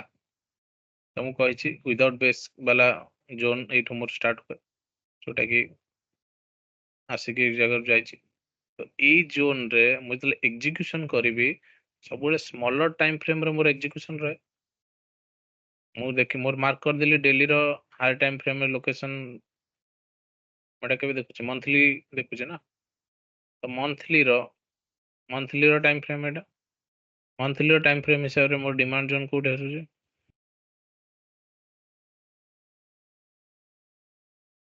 ଏଟା ନା ମନ୍ଥଲିର ଟାଇମ ଫ୍ରେମ ବୁଝିହଉଛି। ପ୍ରାଇସ୍ ଆସିଲା ମନ୍ଥଲିର ଡିମାଣ୍ଡ ଜୋନ୍ ରେ ମାଡ଼ ହେଲା ଚାଲିଲା ପ୍ରାଇସ୍। ତାକୁ ଯଦି ଆମେ ଆଉ ଟିକେ ମାନେ ୱିକଲି ଟାଇମ ଫ୍ରେମ ରେ ଆମେ କଣ ଦେଖିବା ଟ୍ରେଣ୍ଡ ଦେଖିବା। Weekly time frame intermediate time frame ରେ କଣ ଦେଖିବା ଟ୍ରେଣ୍ଡ ଦେଖିବା କହିଥିଲି। ୱିକଲି ଟାଇମ ଫ୍ରେମ ରେ ଯୋଉ ଜାଗାରେ ପ୍ରାଇସ୍ ଥିବ ସେଇ ଟାଇମ ରେ ଦେଖିବ କେମିତି ରହୁଛି ସେଭେନ୍ଥ କ୍ୟାଣ୍ଡେଲ କୁ ନେଇକି। ଏଇ କେସରେ ଯଦି ତମେ ୱିକଲି ଆସିବ ତମେ ଯଦି କହିବ ଯେ ଏଇ ଜାଗାରେ ମୁଁ ଏଣ୍ଟ୍ରି କରିବି ତ ଏଇ ଜାଗାରେ ତମେ ଦେଖିବ ପ୍ରାଇସ୍ 1 2 3 7ଟା ଏଇ ଜାଗାରେ ତମକୁ ଟ୍ରେଣ୍ଡ କଣ ଅଛି ଡାଉନ ଟ୍ରେଣ୍ଡ ଦେଖାଇବ ଯାହା ଆମର ଲଜିକ ହିସାବରେ। କିନ୍ତୁ ଆମର ଏଠି ମନ୍ଥଲିର ଷ୍ଟ୍ରଙ୍ଗ ଡିମାଣ୍ଡ ଜୋନ୍ ଅଛି। ସେଇଥିଲାଗି କହୁଛି ବଡ ଟାଇମ ଫ୍ରେମ ର ଭ୍ୟାଲୁ କେମିତି ମାନେ କେତେ ଇମ୍ପାକ୍ଟଫୁଲ ଦେଖ ସେ ଜିନିଷଟା। ୟା ପରେ ବି ଯେତିକା ବି ଡେଲିର ଟାଇମ ଫ୍ରେମ କୁ ଆସ ଦେଖ ଡେଲିର ଟାଇମ ଫ୍ରେମ ରେ କୋଉ ଜୋନ୍ ରେ ଥିଲେ ଏଇ ଜାଗାରେ ଦେଖିବ ଡେଲିର ଟାଇମ ଫ୍ରେମ ଗୋଟେ ବଢିଆ ଏକ୍ଜିକ୍ୟୁସନ ଥାଏ ଯୋଉଟା କି ତମକୁ ଏକ୍ଜିକ୍ୟୁଟ କରିବା ପାଇଁ ହେଲ୍ପ କରେ। ହେଲା।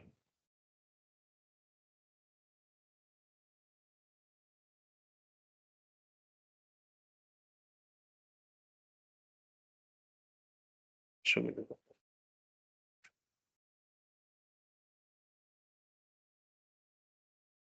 ଦେଖ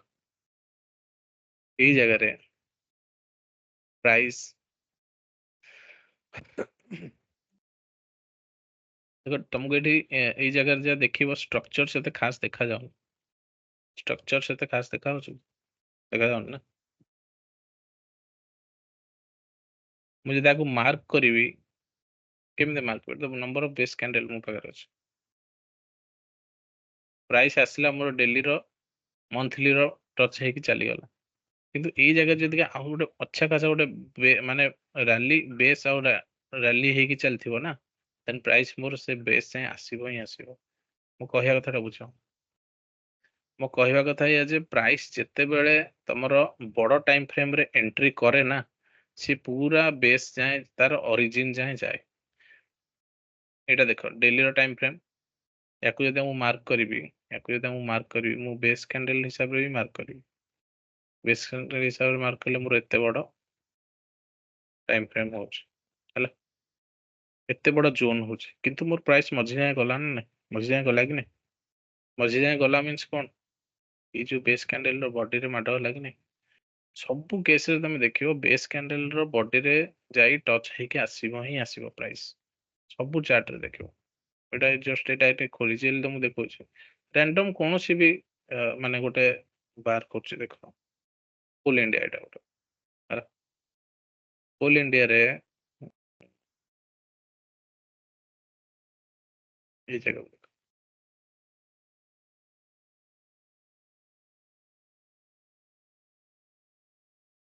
ଏଇ ଜାଗା ଦେଖ ଇଏ ବେସ୍ କିନ୍ତୁ ବେସ୍ ରେ ଦେଖ ମାଡ ହେଇନି ବେସ୍ ରେ ମାଡ ହେଇନି ପ୍ରାଇସ୍ ମୋର ଏଇଟା ମିସ୍ ହେଇଗଲା ଦେଖ ଦେଖିପାରୁଛ ଏ ମୋର ଦିଟା ବେସ୍ କ୍ୟାଣ୍ଡେଲ ନା ମୁଁ ସବୁବେଳେ କଣ କୁହେ ବେସ୍ କ୍ୟାଣ୍ଡେଲ ର ବେସ୍ ଯାଏଁ ପ୍ରାଇସ୍ କୁ ଆସିବାକୁ ଦିଅ ଯଦିକା ସେ ବେସ୍ କ୍ୟାଣ୍ଡେଲ ର ୱିକ୍ ରେ ମାଡ ହେଇକି ପଳଉଛି ନା ପଳଉ ଛାଡିଦବ କାରଣ ତମେ ଦେଖୁଛ ଅରିଜିନ ରୁ ଏତେ ବଡ ଷ୍ଟ୍ରାଇକ୍ ମାନେ ବଡ ଇଏ ନେଇଛି ନା ତ ସେଇ କେସରେ ତମେ ୱିକ୍ ରେ ଗୋଟେ ମାନେ ହାଫ୍ କ୍ୱାଣ୍ଟିଟି ମାରିପାରିବ ଆଉ ବେସ୍ କୁ ଆସିଲେ ଆଉ ହାଫ୍ କ୍ୱାଣ୍ଟିଟି କରିଦବ। ମୁଁ କହିବା କଥା ଯେ ତମର 10ଟା ଟ୍ରେଡ୍ ନେବାର ଅଛି ୱିକ୍ ରେ ତମେ 3 4ଟା ଟ୍ରେଡ୍ ନେଇଯାଅ ଇଏ 5ଟା ନେଇଯାଅ ଆଉ ବାକି ବେସ୍ ରେ 5ଟା ସିଧା ଦବ ବାଡେଇ ଦବ ଦେଖ ପ୍ରାଇସ୍ ଆସିଲା ଏଇ ୱିକ୍ ଟୁ ୱିକ୍ ମାଡ ହେଇକି ପଳେଇଲା ୱିକ୍ ଟୁ ୱିକ୍ ଦେଖିପାରୁଛ କି ନାହିଁ ୱିକ୍ ଟୁ ୱିକ୍ ମାଡ ହେଇକି ପଳେଇଲା पुणी प्राइस रिटर्न आसला ओरिजिन रु प्राइस नेबा पे ओरिजिन आसला पसिला भितर को प्राइस पूरा लास्ट मोमेंट जाए तांको स्टॉप लॉस जिते बेले तुम लास्ट मोमेंट क्रॉस न कर बाहर ही नहीं कारण देख लास्ट मोमेंट रु प्राइस के बुलला देख पाच कि नहीं कोल इंडिया लास्ट 400 रु सीधा 450 जाए गलानी 450 जाए रेस्ट्रिक्शन एठू कम पे नेला कारण एटा सप्लाई जोन अछि मोर सप्लाई जोन एठू एंट्री जो तळु खसुची मोर एई जगह टार्गेट रहिबार अछि ए पॉइंट 447 टार्गेट थिला 447 पहुंचला मु बाहर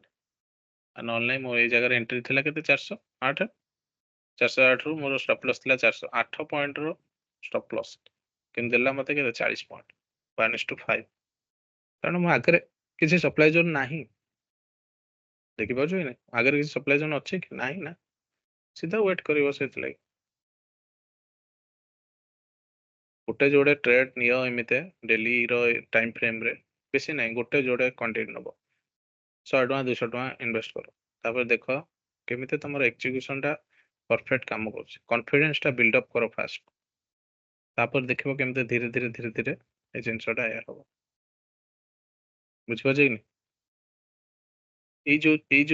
এই जो जिनसटा मैं तुमको एबे कहूतिली हायर टाइम फ्रेम रे श्रीकृष्ण अर्जुन दुर्योधन आउ भीष्म जो एग्जांपल दउची याकू नेकी आ टिके डीपली मु बुझौची जिनसटा क्लियर हो देखो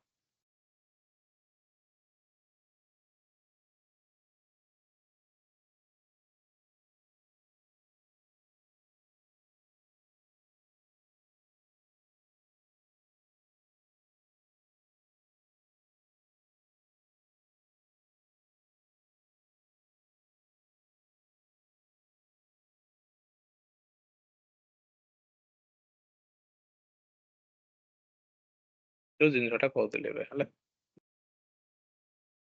और जदी का सप्लाई जोन रे कि मोर अछंती सप्लाई जोन लोकेशन रे मोर अछंती कि भीष्म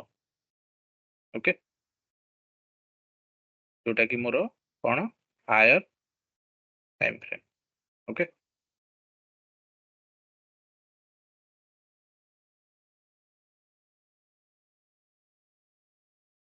ई जगह रे मोर के रहबे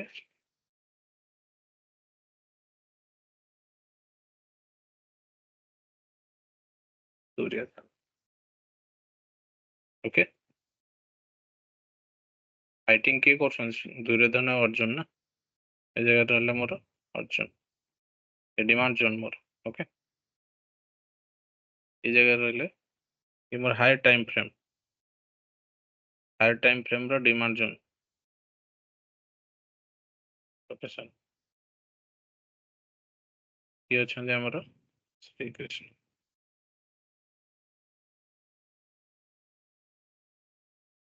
क्लियर होची जिनसटा हायर टाइम फ्रेम रो वैल्यू केते स्ट्रांग सेटा मु बुझिया पे चाहूची तुम मन एटा गोटे जोन हे गला एबे अच्छा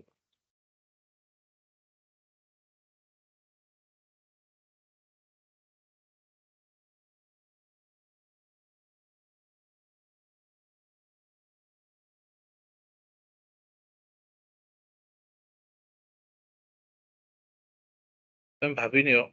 दीटा डिमांड जोन दीटा गोटे सप्लाई जोन ऊपर अछि गोटे जगह रे तळे हमरो higher time frame same higher time frame दीटा को मनकर monthly demand zone monthly supply zone okay price मोर मनकर मोर प्राइस जदि जो जोन रे रहबो मु सेटा केमिते काउंट करबी मोर प्राइस जदि का डिमांड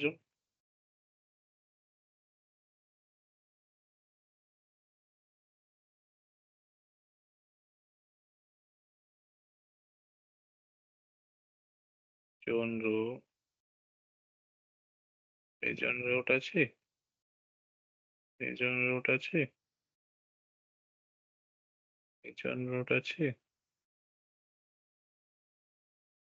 जोन अछि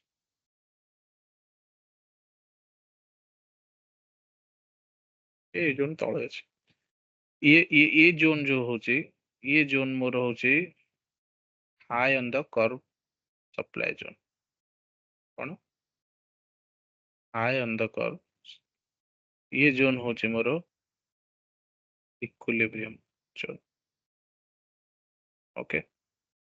हाँ ये जोन होची मोर low on the curve okay low on the curve भितर भी ये जदि लो ऑन द कर्व अच्छे ना ये जदि आउ टिके तळु तळ तळ तळ आसी श्रीकृष्ण माड़ होगला ना ये जगह हे मोर एटा भेरी लो ऑन द कर्व ये जगह मोर कौन हम ये जगह हे मोर भेरी लो ऑन द कर्व तीनटा जोन कहली मु गोटे हूँ हाई ऑन द कर्व कारण ये मझीटा हूँ मोर कर्व या location high on the curve equilibrium curve position जोटा कि मझीरे इक्विलिब्रियम तले हूँ low on the curve low on the curve रे भी दीटा जोन आसीबो गोटे very low on the curve आउ खाली आसीबो गोटे low on the curve low on the curve भाबुची बुझी पारथुबो डाउट्स नथिबो एथिरे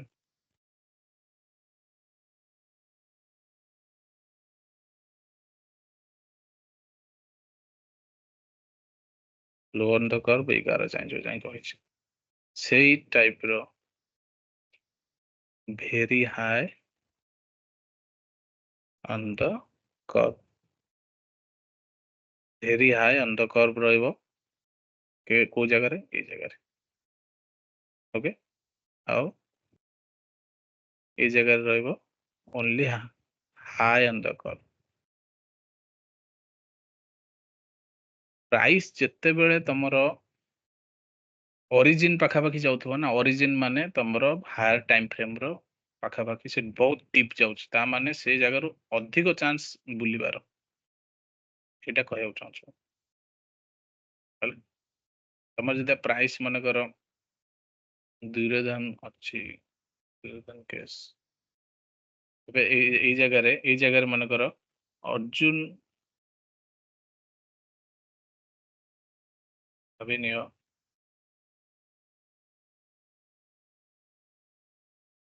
ये जगह अच्छे अर्जुन केसटा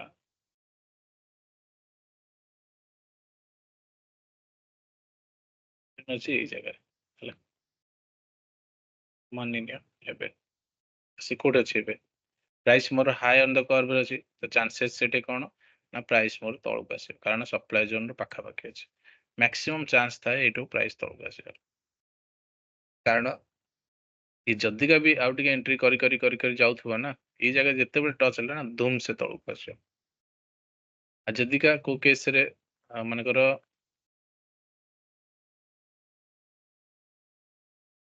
प्राइस मन कर ए जगह को पड़े जाए ऊपर तलक आसुचे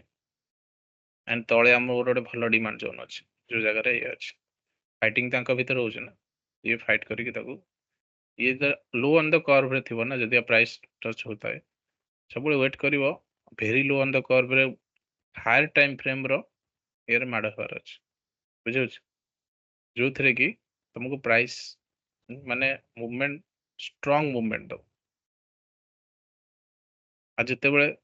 तुम लोअर टाइम फ्रेम मन कर ये जगह लोअर टाइम फ्रेम एटा मु कहया चाहूँ ये जो लोअर टाइम फ्रेम रो एग्जीक्यूशन ना ये तो एग्जीक्यूशन ना मोर ये जदिका ये पाखापाखि थी ये टिके ऊपर अच्छे ये केस तो एठी अच्छी तो ये जगह चांस थाए ब्रेक हेबा पई हला कारण एठी मते बड़ सपोर्ट मिलुनी नाही ये जगह मोर ये नाही माने बुझ ये केस रे एग्जीक्यूशन मोर ये जगह अच्छी डिमांड जोन अच्छी जोटि की प्राइस आसी एटू टच ही चलो मन कर तुम एग्जीक्यूशन स्मॉलर टाइम फ्रेम आउ हायर टाइम फ्रेम दीटा माने कोरिलेट पूरा ता ऊपर ही अच्छी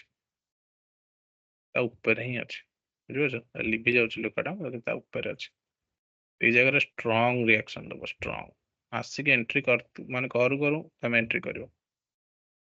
बुझिपारछ तो आ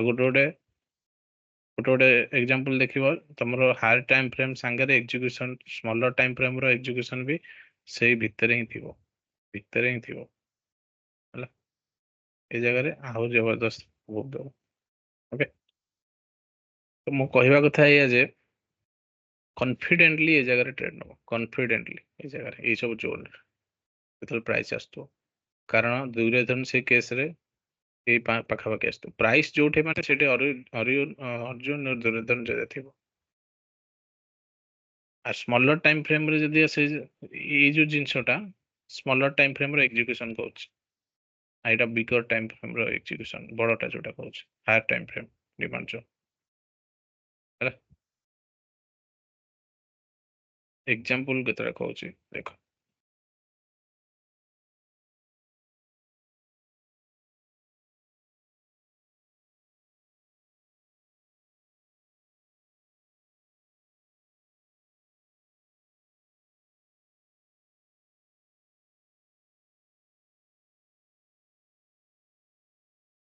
ଶ୍ରୀରାମ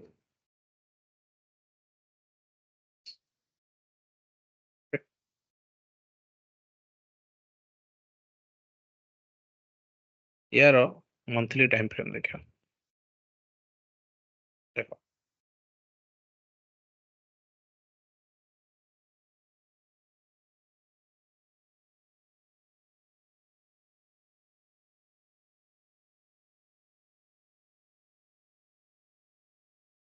ଏଇଟା ଗୋଟେ ଡିମାଣ୍ଡ ଜୋନ୍ ଦେଖିପାରୁଛ, ଏଇଟା ଗୋଟେ ପରଫେକ୍ଟ ଡିମାଣ୍ଡ ଜୋନ୍ ମୋର 7 ଆଉଟ୍ ଅଫ ଟ୍ରେଡ୍ ସ୍କୋର 7, ଗୋଟିଏ ବେସ୍ କ୍ୟାଣ୍ଡେଲ, ଷ୍ଟ୍ରେଂଥ ଜବରଦସ୍ତ ଷ୍ଟ୍ରେଂଥ ଅଛି, এই ଜାଗାରେ ବଡ କ୍ୟାଣ୍ଡେଲ ଫର୍ମେସନ ହେଇଛି, ପ୍ଲସ ପ୍ରାଇସ୍ ଉପରକୁ ଏଇ ଯାଏଁ ଯାଇଥିଲା, ଦେନ୍ ଏଇ ଜାଗାର ସପ୍ଲାଏ ଜୋନ୍ ଏଇ ଜାଗାରୁ ମାଡ ହେଇକି ଆସୁଛି ତଳକୁ, କିନ୍ତୁ ଡିମାଣ୍ଡ ଜୋନ୍ ତ ମୋର ପ୍ରାଇସ୍ ତ ନେଇଛି ନା ଅଫ୍, ସେଥିପାଇଁ ଯେତେବେଳେ ପ୍ରାଇସ୍ ଆସିବ ଉପରକୁ ଯିବ, ମୋର ମାନେ କଣ୍ଡିସନ ସବୁ ଫୁଲଫିଲ୍ କରୁଛି, ମୁଁ ପୁରା କନଫିଡେଣ୍ଟ ଏ ଜାଗାରେ ଏଣ୍ଟ୍ରି।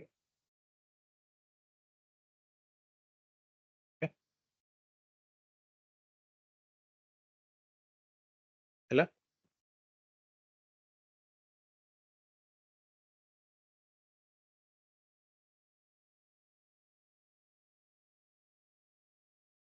ଏବେ ଦେଖ ପ୍ରାଇସ୍ ମୋର ଏଇ ଜାଗାକୁ ଆସିକି ୱିକ୍ ଟୁ ୱିକ୍ ମାଡ ହେଇକି ଏଠୁ ରିଆକ୍ସନ ଦେଇଦେଲା, ଜଣେ ଭାବିବ ଯେ ଆରେ ମୋର ଟ୍ରେଡ୍ ମିସ୍ ହେଇଗଲା ପଳେଇବ, କିନ୍ତୁ ଆମେ ଯଦି ଆକୁ ଲୋୟର ଟାଇମ ଫ୍ରେମକୁ ଯିବା ୱିକଲିର,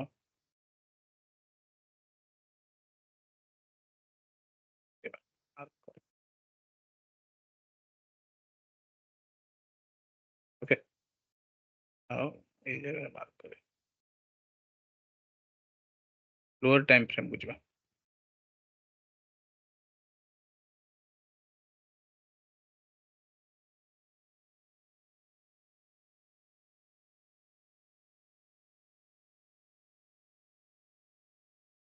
प्राइस ଏଇ ଜାଗାରେ ଅଛି କି ଯୋଉ ଜାଗାରେ ଅଛି ତମେ ତା ଟ୍ରେଣ୍ଡ ଦେଖିବ, ବିଫୋର 7th ଇଏ ଆସିବ, କ୍ରସ୍ ହେଲେ ଯୋଉ ଜାଗାରେ ଏଠି କ୍ଲକ୍ ହିସାବରେ 12 ଆଉ 3 ଭିତରେ ରହୁଛି, ପ୍ରାଇସ୍ ଅପ୍ ଅଛି ହେଲା। ମୁଁ କହିବା କଥା ଟ୍ରେଣ୍ଡ କୁ ସେତେ ତମେ ଇଏ କରିବନି, ଯେତେବେଳେ ଷ୍ଟ୍ରେଂଥ ତମେ ଦେଖିବ ନା, ଏଇଟା ମୁଁ ଜଷ୍ଟ ଗୋଟେ ମାନେ ଥିଓରିଟିକାଲି ବେସରେ ତମକୁ ପଢେଇଛି, କିନ୍ତୁ ତମେ ଯଦି ପ୍ରାକ୍ଟିକାଲି ଯିବ ନା, ତମେ ସବୁବେଳେ ଏଇ ଷ୍ଟ୍ରେଂଥ କୁ ଦେଖିବ କେତେ ବଡ ଇଏ ଦେଇଛି, ଆଉ କୋଉ ଟାଇମ ଫ୍ରେମ ରୁ ରିଟର୍ନ ଆସୁଛି ସେଇଟା ମ୍ୟାଟର କରେ ସବୁବେଳେ। ଏଇ କେସ ରୁ ମାନେ ରିଟର୍ନ ଆସିଲା କେତେ ବଡ, କୋଉ ଗୋଟେ ବଡ ଟାଇମ ଫ୍ରେମ ଜୋନ ରୁ ମାଡ ହେଇକି ଆସୁଛି ନା, ମନ୍ଥଲି ର ସପ୍ଲାଏ ଜୋନ ରୁ ଆସୁଛି ନା, ତ ଦେନ୍ ମନ୍ଥଲି ର ଡିମାଣ୍ଡ ଜୋନ ହିଁ ତାକୁ ଅଟକେଇବ, ନା କି ଡେଲି ର ଡିମାଣ୍ଡ ଜୋନ। ଏଇ ଜାଗାରେ ଡେଲି ର ଡିମାଣ୍ଡ ଜୋନ କେମିତି ବ୍ରିଜ ହେଲା ଦେଖିପାରୁଛ, ଏଇ ଡିମାଣ୍ଡ ଜୋନ ଟା ये ऑलरेडी ଏଇଠୁ ଟେଷ୍ଟେଡ ହେଇଗଲା, ଥରେ ଥରେ ଟେଷ୍ଟେଡ ହେଇଛି ଅଲରେଡି, ଫାଷ୍ଟ ଏଇଠୁ ଟେଷ୍ଟେଡ ଫାଷ୍ଟ ଏଇଠି ହେଲା, କାରଣ ୱିକ୍ ଦେଖ ଆସିକି ବାଜିକି ଏଠି ଯାଇଛି, ପୁଣି ଥରେ ଆସିଲା ଯେତେବେଳେ ଟେଷ୍ଟେଡ ହେଲା ଟିକେ ଅଫ୍ କଲା, ମନ୍ଥଲି ର ସପ୍ଲାଇ ଜୋନ୍ ରୁ ଆସୁଛି ଏଇଟା, ଏଇଟା ଦେଖେଇଥିଲି ଯୋଉ ମନ୍ଥଲି ଚାର୍ଟ ରେ ଦେଖେଇଥିଲା, ଏବେ ମନ୍ଥଲି ରେ ଆସିଲା ଆଉ ଟିକେ ରିଆକ୍ସନ ଦେଲା, କିନ୍ତୁ ମନ୍ଥଲି ଆଗରେ ଛୋଟ ମୋଟ କିଛି କାମ କରିବନି, ସେଥିଲାଗି କହୁଛି ବଡ ଟାଇମ ଫ୍ରେମ ର ସବୁବେଳେ ମାନେ ବଡ ରିଆକ୍ସନ ଗଲା, ଫେର ଯେତେବେଳେ ଆଉଥରେ ଆସିଲା ଏଇଟା ଟେଷ୍ଟେଡ ହେଇସାରିଛି ଥରେ ଦିଥର, ଥାର୍ଡ ଟାଇମ ଏଣ୍ଟ୍ରି ମନା କରିଛି ତମକୁ, ତମେ ସେ ଦେଖ କେମିତି ରିଆକ୍ସନ ଦେଲା, ଦେଖିପାରୁଛ। ଆମେ ଏଇଟା ଦେଖୁଥିଲୁ ମନ୍ଥଲି ର, ମନ୍ଥଲି ଇଏ ଜାଗାରେ ଦେଖ ବେସ୍ କ୍ୟାଣ୍ଡେଲ କେତେ ନା 3ଟା 4ଟା ଅଛି, ତାକୁ ଆମେ ବେସ୍ କ୍ୟାଣ୍ଡେଲ ନେଇପାରେ, କାରଣ ଇଏ ଲେଗିନ ର ଉପରେ କ୍ଲୋଜିଂ ଦେଇନି, ବଡ ଏକ୍ସାଇଟିଂ ନୁହେଁ ଇଏ, ସେ ବେସ୍ ର ଷ୍ଟ୍ରକ୍ଚର ସହିତ ହିଁ ସମାନ। ତେଣୁକରି ସେଇଟା ସେତେ ଷ୍ଟ୍ରଙ୍ଗ ଆମେ ନେବା ନାହିଁ। ଦେଖ ପ୍ରାଇସ୍ ଆସିଲା ସେ ଜାଗାରୁ ପଳେଇଲା ଉପରୁ, କିନ୍ତୁ ଆସିକି ଲାଷ୍ଟକୁ ଦେଖ ଏଇ ଜାଗାରୁ ଏଣ୍ଟ୍ରି ନେଇକି ଗଲା। କହିବା କଥା ଏଇଆ ଯେ ପ୍ରାଇସ୍ ସବୁବେଳେ ଅରିଜିନ ଯାଏଁ ଆସିବ। ତମର ଯଦିକା ଟ୍ରେଡ୍ ମିସ୍ ହେଇଯାଉଛି ବୋଲି ଭାବୁଛ, ସେତେ ଓରିଡ୍ ହେବାର କିଛି ଜରୁରତ ନାହିଁ। ପ୍ରାଇସ୍ ଆସିବ, ତମ ଜୋନରୁ ନେଇକି ଯିବ। ଆଉ ଯେତେବେଳେ ଆସିବ ସେଟା କନଫିଡେଣ୍ଟଲି ପଶିବ, ସେଠି ଦୁଃଖ ବୁଃଖ ହବନି ଯେ ଥରେ ଅଲରେଡି ପଳେଇଛି କି ୟାପରେ। ତମର ବେସ୍ ଯେତେବେଳେ ଯାଏଁ ମାଡ଼ ହେଇନି ନା, ତାମାନେ ବେସ୍ ରେ ଆମର ମ୍ୟାକ୍ସିମମ୍ ନମ୍ବର କ୍ୱାଲିଟିର ପେଣ୍ଡିଂ ଅର୍ଡର ରହେ, ସେଟା ମନେ ରଖିଥାଅ, ହେଭି କ୍ୱାଲିଟି। ଆଉ ସେଠି ଯଦି ତମର ଡେଲିର ଡିମାଣ୍ଡ ଜୋନରେ ଡେଲିର ଟାଇମ୍ ଫ୍ରେମ୍ ଏକ୍ଜିକ୍ୟୁସନରେ ଡିମାଣ୍ଡ ଜୋନ୍ ଦେଖଉଛି, ପ୍ଲସ୍ ତମର ହାୟର ଟାଇମ୍ ଫ୍ରେମ୍ର ବି ଡିମାଣ୍ଡ ଜୋନ୍ ଭିତରେ ସେଟା ଆସୁଛି, ଦେନ୍ ସେଇ ଜାଗାରେ ତମେ ମାନେ ଏଣ୍ଟ୍ରି ଏ ଜାଗାରୁ ନବ ହିଁ ନବ କନଫିଡେଣ୍ଟଲି, କାରଣ ପ୍ରାଇସ୍ ଏଠୁ ଅପ୍ ଯିବ ହିଁ ଯିବ, ଷ୍ଟ୍ରଙ୍ଗ ଯେ ଯିବ, ସେଟା ମାନିକି ଚାଲ। ନିଜେ ସେଟା ବ୍ୟାକ୍ ଟେଷ୍ଟ କର, ଦେଖିପାରିବ କେତେ ପରଫେକ୍ଟ ମାନେ ଇଏ ଦଉଛି, ରେଜଲ୍ଟ ଦଉଛି।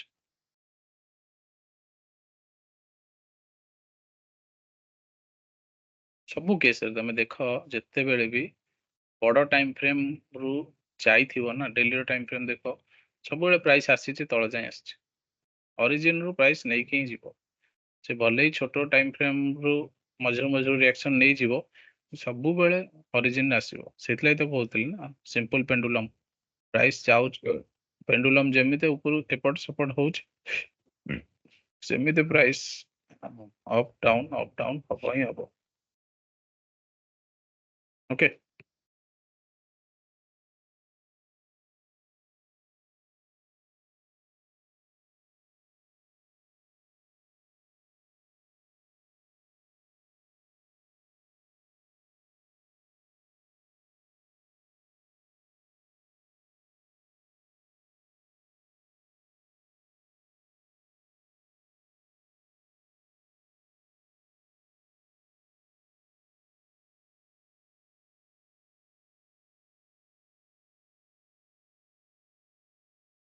ହିନ୍ଦୁସ୍ତାନ ୟୁନିଲିଭରରେ ଦେଖ, ଇଏ ଗୋଟେ ଡିମାଣ୍ଡ ଜୋନ୍ ଏବେ ଫର୍ମେସନ ହେଇ ଯୋଉଟା ଆକ୍ଚୁଆଲି ମନ୍ଥଲିର ଆମେ ଦେଖୁଛେ ହେଲା, ପ୍ରାଇସ୍ ର ଅରିଜିନ କିନ୍ତୁ କୋଉଠୁ ହେଇଯାଏ ବୁଝିପାରୁଛ, ଏଇଟା ଅଲରେଡି ଟେଷ୍ଟେଡ, ଏଇ ଏଇ ଏଇ ଗୋଟେ ଡିମାଣ୍ଡ ଜୋନ୍ ହେଲା, ଡିମାଣ୍ଡ ଜୋନ୍ କିନ୍ତୁ ୟାର ଏତେ ଷ୍ଟ୍ରଙ୍ଗ କ୍ଲୋଜିଂ ନାହିଁ। କିନ୍ତୁ ୟା ପରେ ଦିଟା ବେସ୍ କ୍ୟାଣ୍ଡେଲ ଯେତେବେଳେ ବଡ ହେଇଗଲା, ତାମାନେ ଅରିଜିନ ତ ଏଇଠି ହେଲା ନା, କାରଣ ଅରିଜିନ ଏଇ ଜାଗାରୁ ନେକ୍ସଟ ଆସିକି ଏଇ ଜାଗାରୁ ଟେଷ୍ଟେଡ ହେଇକି ଗଲା, ପ୍ରାଇସ୍ ଏକ୍ଜିକ୍ୟୁସନ ହେଇଗଲା। ତ ନେକ୍ସଟ ଡିମାଣ୍ଡ ଜୋନ୍ ମୋର କୋଉଠି ରହିବ, ଇଏ ସିନା ମନ୍ଥଲିର ଅଛି, ମୁଁ ଯଦି ତାକୁ ୱିକଲି ବେସିସରେ କରିବି, ୱିକଲି ବେସିସରେ ଯିବି,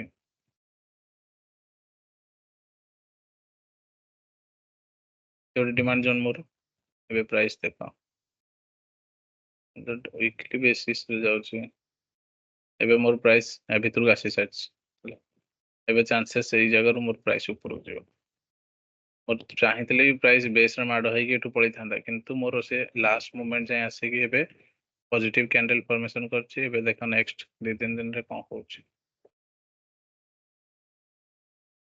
ଯଦିକା ବି ତଳକୁ ଆସିଲା ନା, ଅରିଜିନ ଯାଏଁ ଆସିବ, ଅରିଜିନ ବୋଲେ ଏଇ ଯୋଉ ବେସ୍ କ୍ୟାଣ୍ଡେଲ,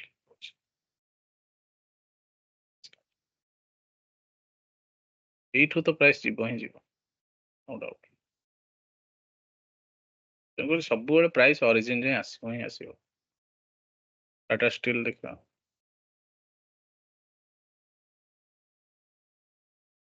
ଯୋଉ ଜିନିଷଟା ମୁଁ ଆଗରୁ ସମସ୍ତଙ୍କୁ କୁହେ ଯେ ପ୍ରାଇସ୍ ର ଅରିଜିନ ଯାଏଁ ଆସିବାକୁ ଦିଅ, ପ୍ରାଇସ୍ ଯୋଉ ଜାଗାରୁ ସେ ଯାଇଛି ତାର ଅରିଜିନ ଯାଏଁ ଆସିବାକୁ ଦିଅ। ଦେଖ ଡିମାଣ୍ଡ ସପ୍ଲାଇ ଜୋନ୍ କେମିତି କାମ କରୁଛି, ତମେ ଦେଖ ଏଇ ଜିନିଷ ଗୁଡା, ଏ ଗୋଟେ ବଢିଆ ଡିମାଣ୍ଡ ଜୋନ୍ ଫର୍ମେସନ କରିକି ଯାଇଛି 163। ଯେତେବେଳେ ପ୍ରାଇସ୍ ଆସିବ ତଳକୁ ଏଇ ଜୋନରୁ, କେମିତି ଚାଲିବ ଦେଖିବ ସେଇ ଟାଇମରେ।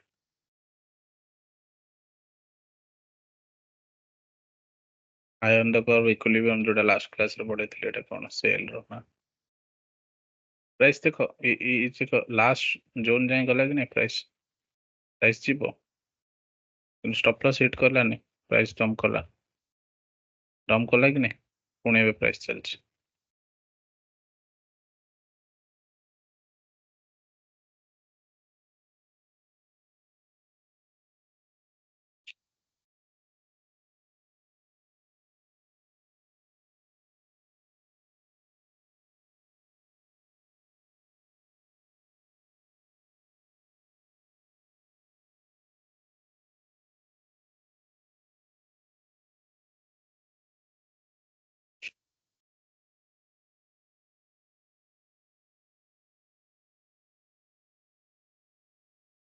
ଏମିତି ଦେଖିଲେ ତ ମୁଁ ଦେଖା ଯାଉଛି ମାନେ ଦେଖୁ ଦେଖୁ କହିପାରିବ ଯେ ମୋର ଡିମାଣ୍ଡ ଜୋନ୍ ହେଇଛି ମୋର ସପ୍ଲାଇ ଜୋନ୍ ଅଛି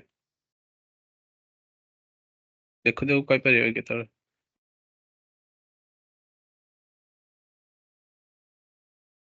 ଏ ଯେମିତି ଗୋଟେ ମୋର ପରଫେକ୍ଟ ଡିମାଣ୍ଡ ଦେଖ ମୁଁ କହିପାରିବି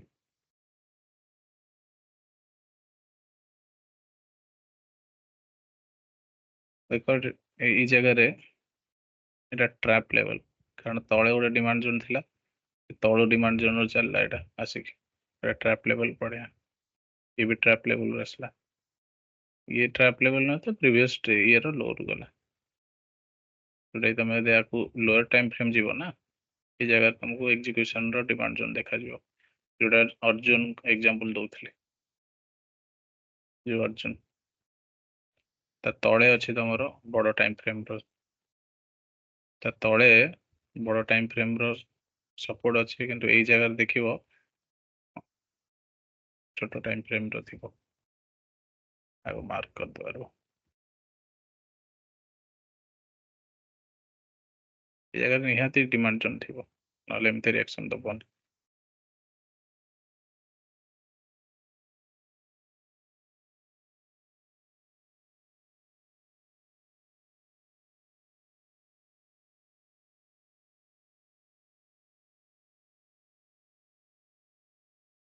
नंबर ऑफ बेस कैंडल বা গার্বেজ টাইপର ଦେଖାଉଛି ଦେଖ ଷ୍ଟ୍ରକ୍ଚର ଯଦି ଠିକ ଠାକ ଲାଗିଲାନି ନା ଏଣ୍ଟ୍ରି କରିବାର ନାହିଁ ଷ୍ଟ୍ରକ୍ଚର ପରଫେକ୍ଟ ଲାଗିଲା ଏଣ୍ଟ୍ରି କରିବ ଆଉ ତମକୁ ଡେଲି ଦେଖିବାର ଅଛି ଯେ ମୁଁ ଏତିକି ଟ୍ରେଡ୍ ଦେଖିବାର ଅଛି 10ଟା 20ଟା ଷ୍ଟକ୍ ଯଦି ଡେଲି ଦେଖୁଛି ନା ମତେ ମିଳି ହିଁ ଯିବ ତା ଭିତରେ ଏଇ ଯୋଉ ଜୋନ୍ ରୁ ପ୍ରାଇସ୍ ଗଲା ମାର୍କ କୋଉଠି କରିଥିଲେ ଏଇଠି କରିଥିଲେ ନା ଏଇ ଜାଗାରୁ ଦେଖ ପ୍ରାଇସ୍ ଏଇଠି ସବୁବେଳେ ଦେଖ ଇଏ ଆସିଲା ୟାକୁ ଟେଷ୍ଟେଡ ହେଇଗଲା ଇଏ ଆସିଲା ୟାକୁ ଟେଷ୍ଟେଡ ହେଇଗଲା ଇଏ ଆସିଲା ୟାକୁ ଟେଷ୍ଟେଡ ହେଇଗଲା ଇଏ ଆସିଲା ୟାକୁ ଟେଷ୍ଟେଡ ହେଇଗଲା ପ୍ରାଇସ୍ କେତେ ଟେଷ୍ଟେଡ ହେଇଛି ଆଉ ଏଇ ଜୋନ୍ ଏଇଟା ଆମେ ଡେଲିର ଟାଇମ ଫ୍ରେମ୍ ରେ ଦେଖୁଛେ ହେଲା ପ୍ରାଇସ୍ ର ରେଞ୍ଜ କୋଉଠି 3300 ରୁ 3600 300 ପଏଣ୍ଟ ର ମୁଭମେଣ୍ଟ ହଉଛି ବୁଝିପାରୁଛ କିନ୍ତୁ ସେ ଯୋଉ ପ୍ରାଇସ୍ ଆମର ଯାଇଥିଲା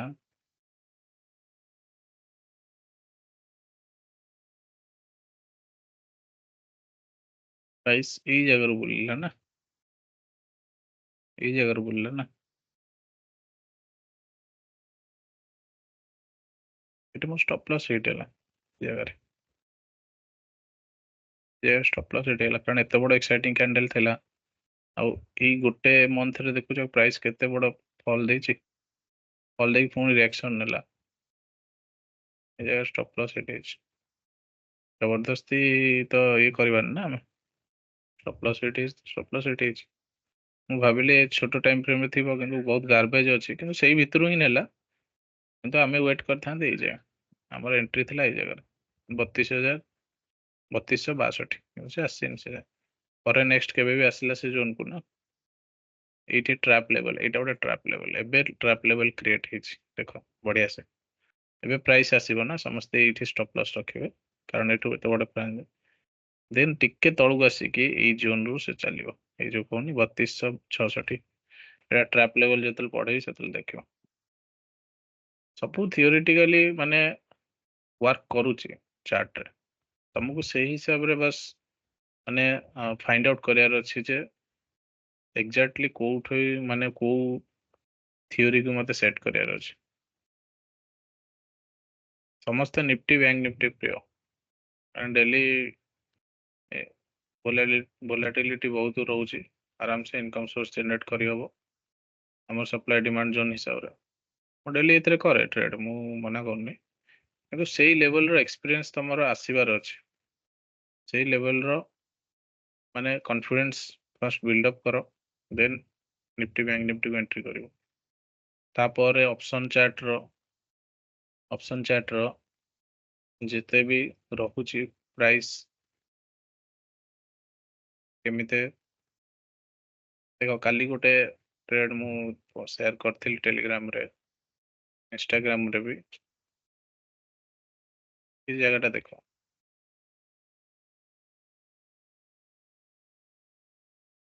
जिते बड़े एथिरे मोर 20 एम प्लॉटेड अछि हला 20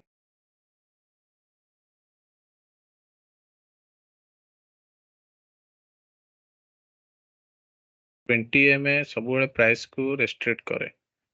काली रो चार्ट जदि देखिबो तमे काली रो एटा आज रो ना काली रो चार्ट देखिबो दिया ये गोटे फॉल देइतला ए जगह मैं काली 8000 पाखा की बुक करथिले ए फॉल मोर डिमांड सप्लाई में एसो डिलीट कर दो एथिरे देखो निफ्टी चार्ट रे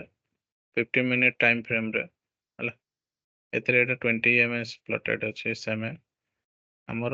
प्राइस थिला ए जगह रे हला देखो ये जो फॉल्ट ना ये जो कैंडल पर मु नेथिले मु जानि छी प्राइस सब ओरिजिन को आसीबो मु जानि छी तो मो हिसाब रे मो ए जो गैप टा फॉर्मेशन हेची ये गैप जगह रे मु प्राइस मु मन करो मार्क करछि ओके प्राइस देखो ई जगह रो ही पड़े छी हला किंतु नेक्स्ट जेतले एते बड़ बड़ कैंडल फॉर्मेशन करके आसिला ना आसिके ए डिमांड जोन रो देखो रिएक्शन नेला ए डिमांड जोन एटा डिमांड जोन मोर टॉप बेस बेस रैली ए डिमांड जोन रो मोर रिएक्शन नेला किंतु रिएक्शन देखिबो जदिगा से परफेक्टली जाई पर नै सेलिंग प्रेशर हेवी अछि ता माने सेही केस रे जान नबो जे प्राइस तमरो यार ओरिजिन जे आसीबो ही आसीबो आ यार ओरिजिन एटा हम 15 मिनिट रो कैंडल देखुजे हमें एग्जीक्यूशन लोअर टाइम फ्रेम रे करिया कारण मु एचआईडी ट्रेड नउचे तो सेही केस रे मोरो कैंडल मु देखली 20 एम एग्जैक्टली यार ऊपर एंत तक रेस्ट्रिक्शन करके रखियो 20 एम मुझे दे एतरे प्लॉट करीबी हला इंडिकेटर मूविंग एवरेज एक्सपोनेंशियल एटा एक्सपोनेंशियल ओके कर देली ए जगह रे 9 जक 20 एम पढ़िबा आगो क्लास रे देखियो ए देखो 20 एम हे गला ई जगह रे देखो काली रो डेट रो 4 अप्रैल सकाळ देखो प्राइस आसीला এই जो डिमांड जोन रे बाजी की जाउची ऊपर किंतु एटो रेस्ट्रिक्शन होला केते मिनिट गला गोटे जेटे जेटा पांचटा बहुत टाइम एंट्री हला पर तले candle down side price section आकु कजे प्राइस सेक्शन एमिते प्राइस सेक्शन देखे ई जगह तमे एंट्री करियार अछि एठी स्टॉप लॉस रखियो भले हमर ट्रेड एटे हमर डिमांड सप्लाई काम कोन किंतु एगुरा प्राइस सेक्शन याकु देखि ट्रेड करियो मु एठे नेथिली धूम से पसला मु ए जगह रे बाहरली कारण ये डिमांड जोन को आसी गला मु फोन थरे सी साइड एंट्री करथिले बुझिबाजु मजे छोटो टाइम फ्रेम को जीवा ए जगह रे 5 मिनिट रो डिमांड जोन अछि ए जो आसी रिटर्न हे गला ना ए जगह देखो ये छोटो बेस कैंडल दीटा बनै छै ना बेस माठ होला प्राइस ए जगह बाहर जवर अछि ओरिजिन रो प्राइस को नेक जो कारण एठो एते बड़ मूव देछि ना देख पाछो ना गैप सहित जदि मूवमेंट देछि तो ए जगह रो जीवो ना निहाती तो ये सब जिनिस को सब बैक टेस्ट करके रखियार अछि पूर्व दिन रो जे काली मोर प्राइस को जगह को आसिले मु ट्रेड नेबी या फिर को जगह ओपनिंग हेले मु ट्रेड करबी या कोठे मोर स्टॉप लॉस रहइबो सब माने बिफोर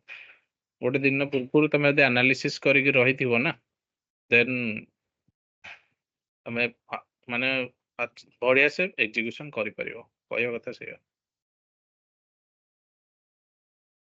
बुझिबो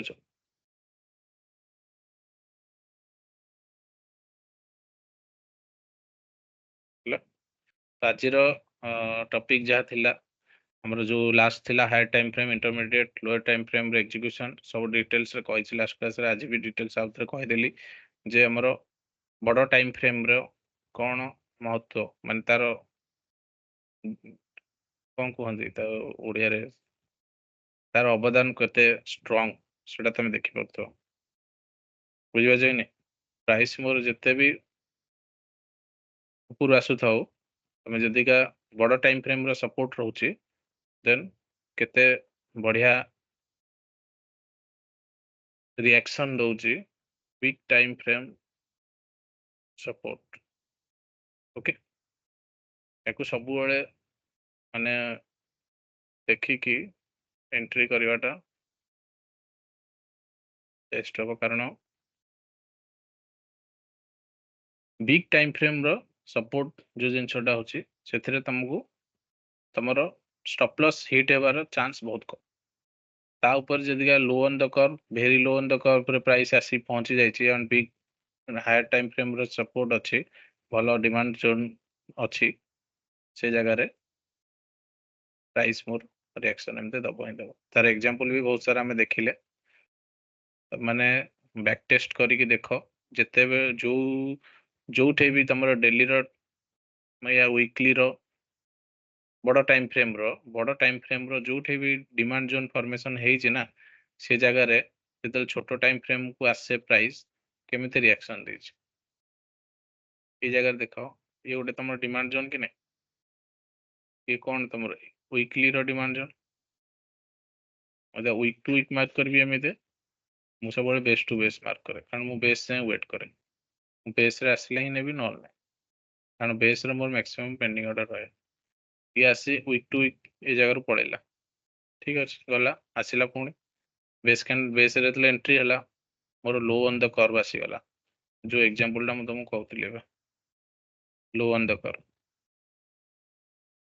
ଦ କର୍ଭ ଆସିଲା, ପ୍ରାଇସ୍ ସଡନ୍ ରିଆକ୍ସନ କଲା। ବୁଝୁଛ? ୟାକୁ ଯିଏ ୱେଟ୍ କରିକି ରହିବ ନା, ସେ ହିଁ ପ୍ରଫିଟେବୁଲ ହବ ମାର୍କେଟରେ।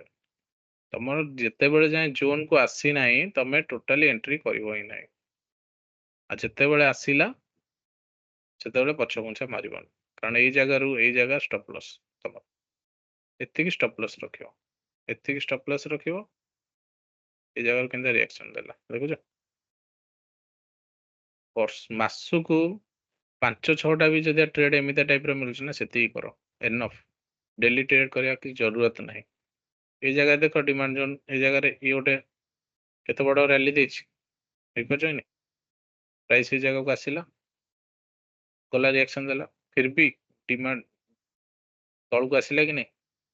ଆସିକି ପୁରା ଲାଷ୍ଟ ମୋମେଣ୍ଟ ଯାଏଁ ଆସିକି ନେଇକି ଗଲା କି ନାହିଁ? ଅରିଜିନ ସବୁ ଯାକ ପେଣ୍ଡିଂ ଅର୍ଡର ନେଇକି ଚାଲିଲା, ଦେଖିପାରୁଛ? ଏ ଦେଖୁଛ କେତେ ବଡ଼ ଫଲ୍ ହେଇଛି। ଏ କେବେର? କୋଭିଡ ଟାଇମ୍ର ଏଇଟା ଫଲ୍। କୋଭିଡ ଟାଇମ୍ ଫଲ୍ ତ ଛୋଟ ଟାଇମ୍ ଫ୍ରେମ୍, ଆମେ ୱିକଲି ଟାଇମ୍ ଫ୍ରେମ୍ ଦେଖୁ, ସେ ସବୁ ମନ୍ଥଲିର ଆଉ କ୍ୱାର୍ଟରଲିର ଡିମାଣ୍ଡ ଜୋନ୍ ତାକୁ ଅଟକେଇଛି, କାରଣ ବହୁତ ବଡ଼ ଏଠି ସେଲିଂ ପ୍ରେସର। ଯେତେବେଳେ ଦେଖିବ ନା ସେଲିଂ ପ୍ରେସର ହେଭି, ସେ ଜାଗାରେ ଟିକେ କନଜରଭେଟିଭ ଏଣ୍ଟ୍ରି ନେବ। ପ୍ରାଇସ୍ ଆସିବ ଟିକେ ଉପରକୁ ଯିବ, ପୁଣି ଥରେ ଆସିବ, କି ପୁଣି ଉପର ମୁହାଁ ହବ ନା, ସେତେବେଳେ ଏଣ୍ଟ୍ରି ନେବ। କନଜରଭେଟିଭ ଏଣ୍ଟ୍ରି, ଆଗ୍ରେସିଭ ଏଣ୍ଟ୍ରି ଆଗକୁ ଅଛି ପଢିବା, ବହୁତ ଜିନିଷ ଅଛି ପଢିବା। ମୁଁ ଧୀରେ ଧୀରେ ଏଇଥିଲାଗି ନଉଛି, ତମମାନେ ବି ଧୀରେ ଧୀରେ ଆକ୍ୱାଣ୍ଟେଡ୍ ହେଇକି ଚାଲ। ଏମିତି ନାହିଁ ଯେ ମୁଁ ପଢେଇ ଚାଲିବି ତମେ ମାନେ ପୁରା ହାୱାରେ ରହିଯିବ। ଜିନିଷଟା ଯଦି ଶିଖୁଛ ଧୀରେ ଧୀରେ ହିଁ କର। ଯାହା ଡାଉଟ୍ସ ଆସିଲା ମତେ ପଚାର, ନେକ୍ସଟ କ୍ଲାସରେ ସବୁ ଡାଉଟ୍ସ କ୍ଲିୟର କରିଦେବି, କିଛି ଅସୁବିଧା ନାହିଁ। ଆଉ ପ୍ରାକ୍ଟିସ କର, ଦେଖିବ ତମେ ନିଜେ ସବୁ ଜିନିଷ ବୁଝିପାରିବ। ସବୁ ଜାଗାରେ ଖାଲି ତମକୁ ୱେଟ୍ କରିକି ରହିବାର ଅଛି perfect demand zone, supply zone, simple, ଆଉ କିଛି କରିବାର ନାହିଁ। ଓକେ, ତ ଆଜିର କ୍ଲାସ୍ ଏତିକିରେ ଷ୍ଟପ୍ କରିବା। ଆମର ଯୋଉ ଜିନିଷଟା କଭର କରିବାର ଥିଲା ଟାର୍ଗେଟ ହେଇଛି, ଯେ ହାୟର ଟାଇମ୍ ଫ୍ରେମ୍ରେ କେମିତି ଆମର ଏକ୍ଜିକ୍ୟୁସନ ହବ, ପ୍ଲସ୍ ନେକ୍ସଟ କ୍ଲାସରେ ଆମେ ଏଣ୍ଟ୍ରି ଟାଇପ୍ ପଢିବା, ଏଣ୍ଟ୍ରି, ଷ୍ଟପ୍ ଲସ୍, ଟ୍ରେଡ୍ ସ୍କୋରକୁ ନେଇକି ନେକ୍ସଟ ଟାଇମରେ ପଢିବା। ଟ୍ରେଡ୍ ସ୍କୋର 7 ଅଛି, 8 ଅଛି, 6 ଅଛି, କେତେ ଅଛି, ତାକୁ ନେଇକି ମୋର ଏଣ୍ଟ୍ରି କେମିତି ହବ, କୋଉ ଜାଗାରେ entry perfect stop loss score wise, trade score wise. Okay, ଆହୁରି କ୍ଲିୟର ହେଇଯିବ ଏ ଜିନିଷରେ, ଆହୁରି କ୍ଲିୟର ହେଇଯିବ। ମୁଁ କହୁଛି ଏଇ ଯୋଉ ଜିନିଷଟା ପଢେଇଛି, ଆମର ଏଣ୍ଟ୍ରି ଷ୍ଟପ୍ ଲସ୍ କେମିତି କୋଉ ଜାଗାରେ ପରଫେକ୍ଟ ଇଏ ହବ, ସେଇଟା କ୍ଲିୟର ହେଇଯିବ। ବୁଝିଯାଉଛି?